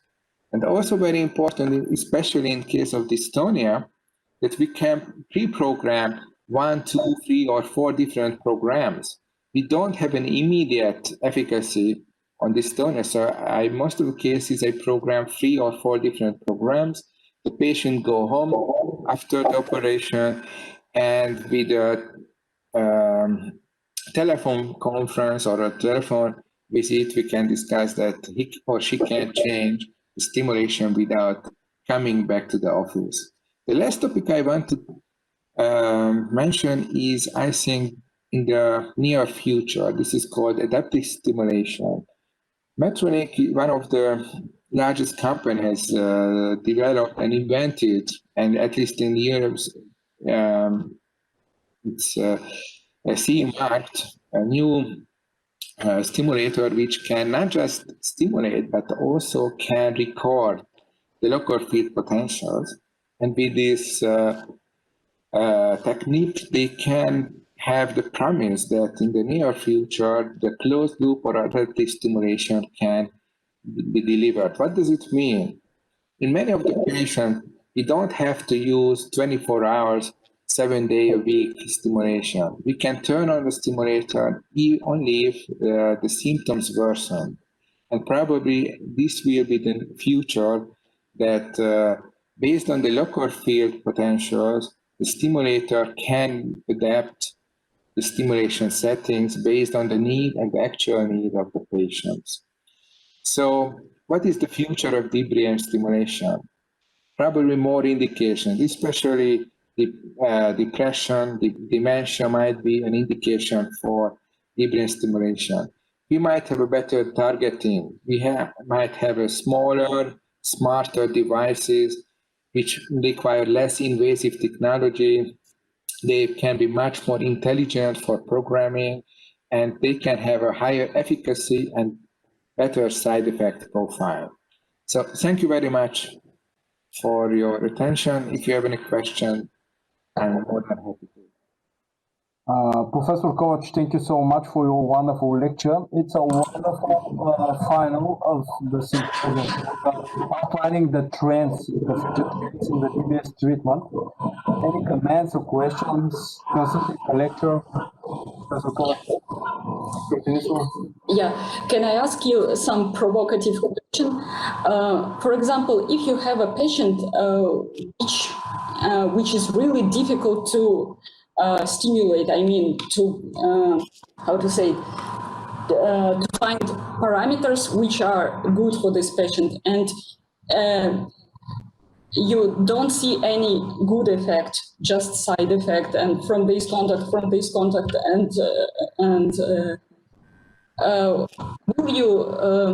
will you do? And do you have any cases maybe when, because of the absence of good clinical effect, you had to reimplant your electrode? or you just try programming again and again, trying some other parameters and so on? Thank you very much for this question. I think what is very lucky situation at this patient, we have a very good and very experienced neurosurgeon. So we don't have too many cases when what we face that we don't have a good outcome. Most of the cases, immediately after the operation, we do perform post-operative CTs or MRIs. So basically, we know that the electrode is on the right spot. We had some difficult cases, especially post-traumatic tremor cases. When the lead migrated, we had to reimplant. We also saw a couple of patients who was operated not in our center, but had limited improvement, and that we found out that the electrode was not in the right position. I think the one and only choice what you can do is reevaluate the patient and replace the electrode in the right spot, if that was the question. We also had a couple of patients, we had a tertiary center, and many of the PD patients or dystonia patients who was operated nationwide come here to look for reprogramming. Sometimes reprogramming or just taking that this patient was operated another center, we always perform the primary testing again, and we check which contact has the best efficacy. And I think if you have a trouble, you have a limited outcome, you can do this the first. You can do a post-operative CT MRI to look for the localization of the electrode if it's in the right spot. You have to retest all the electrodes. Sometimes what you stimulate at the moment is not the best. And if you have a better, then you can change and reprogram. Okay, thank you so much, Professor Kovac. Thank you, Dr. Denisova. Now it's time for the closing remarks of this symposium. I would ask all of our faculties to say some words, something like a take-home message or something like a closing remarks or something like advices for the future. Let's start this time with the not alphabetical order. Let's start with Professor Kovac. I would like to also thank for the invitations, and I would like to also congratulate you that you established your centers and it's evolving. I think the most important take-home message is that you should operate the patient on the right time. And sometimes this right time is earlier than the conventional DBS optimal time at the moment. So I'm trying thinking earlier for dystonia to prevent socio-occupational problems, to prevent secondary deformities. In Parkinson's disease, to preserve the patient's working abilities and also the social life. So I think the take-home message is that we have to find the right patient on the right time, sometimes earlier than we think of. Thank you, Professor Kovac. Dr. Denisova, your final words, please. Well, first of all, of course, thank you for the opportunity to participate in this symposium. For me, it was really useful, and I will definitely give these lectures to hear for my colleagues, especially for my neurologists, because the last lecture was really interesting, and I think that we didn't even try to change frequency or pulse width in our patients, so maybe it's a good idea to try now. Yeah, thank you very much for this symposium. Professor Kionen, could you please say some words, some final words? Yeah, I'm very honored to be part of this. So thanks again to you, Professor Enchev, to invite me. I think you're all doing, if I might say so, brilliant work. Most of you are already very, very experienced. So there's nothing, I can see a very, very nice evolution based on scientific proof for the neurosurgeons amongst us, I would just say, make sure your frames are precise and make sure that you get the best and accurate targeting for your neurologists, because that's going to make their lives a lot better, and that's going to add to the quality of this and the acceptance of this treatment. So that would be my advice: precision, and accuracy. Thank you so much. Professor Balash, it's your turn now. Thank you. I just would like to express my congratulations for organizing this nice conference and webinar. In surgical point of view, my take-home message would be the next answer. Whichever technique will be available in the future, segmented electrodes, special stimulation modes, if the electrode is off target, whatever you can do, it will never work. So don't hesitate. If there is no therapeutic effect, just re-estimate the position of the electrode. If it needs to change, do it, and the patient will be much better. Thank you. Okay, thank you. Dr. Cauta, could you say some few words? We are working together like a team with our neurologists. Mainly, I would like to thank for all the speakers for sharing their experience with us and for supporting us with the start of the work of our center. And I would completely join Professor Norbert Kovac for this, that the most important part is the selection of the patient at the right time. Thank you, Dr. Cauta. Now I would like to invite Professor Tonchev, the head of our Scientific Research Institute, who is a really significant neuroscience scientist with a lot of publications, a lot of citations, to say some words for the event, some closing remarks. Yes, thank you, Yavor. And I would like to thank all the participants for having the time to attend on a Saturday morning. I hope, well, we were planning this to be a live event, of course, with Yavor, but it was not possible due to the COVID pandemic. However, we have plans, and we are going to contact you further on when this develops and when traveling is possible, perhaps to visit us live in Varna. We have funding for this. So not only now for this event, for which I contacted you by email, and I will contact you in the next days personally, but also for future events. And we hope this will be possible to be done on site, or that perhaps in the future you can we can send somebody in your department, in your labs, to visit when traveling is possible. So I believe this is just a first step, but you know, a very long journey begins with a small step. So thanks again for participating, and we are looking forward to further developing the collaboration. Thank you, Professor Tonchev. So my last words, unfortunately, you are not here in Varna on site, but next year, we are the host of the Bulgarian Society of Neurosurgery annual meeting. So I will be very glad to invite all of you to take a part in this meeting. I hope in Varna. We'll try to organize it in the end of summer or in the early beginning of autumn, when the weather is fine. So you are invited with your families, with your beloved, to enjoy the scientific event, to enjoy the Varna, which is the sea capital of Bulgaria. Thank you so much for your participation, for the excellent level of your lectures. It was really very useful, especially for me and for the colleagues of my team. Congratulations. So what is the conclusion? So the right doctor with the right patient, with the right treatment, excellent results. But it looks so easy, but thanks to you, we're trying to do our best.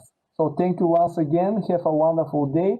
And I hope that we'll see together in Varna and to make a real, not a coffee drink, but something more different, probably. Or, yes. Thank you. Thank you very much. Thank you. Thank you. Have a great day. Thanks. Thank you. Bye. Bye-bye. Bye-bye.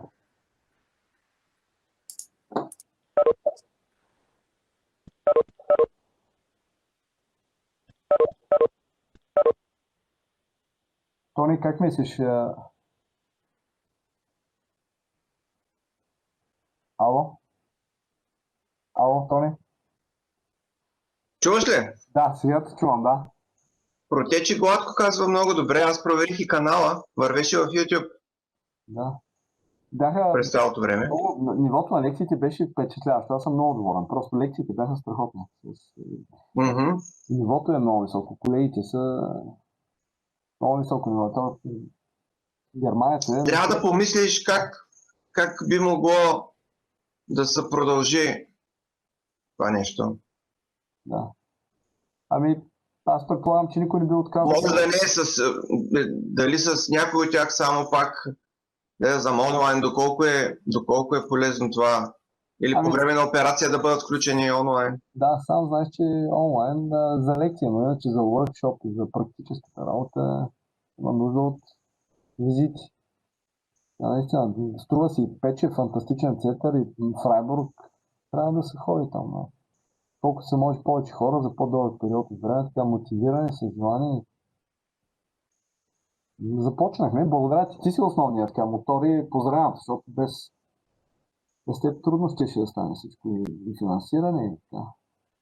Благодаря, Тони. Ами, ще действам, аз ще се погрижа, че им бъдат изпратени договори. Добре. Пощенски адреси ще ми трябват, на които да изпратим. Аз ще пиша по имейл. Добре. Тони, благодаря ти. По успешен ден. Благодаря. Чао, чао.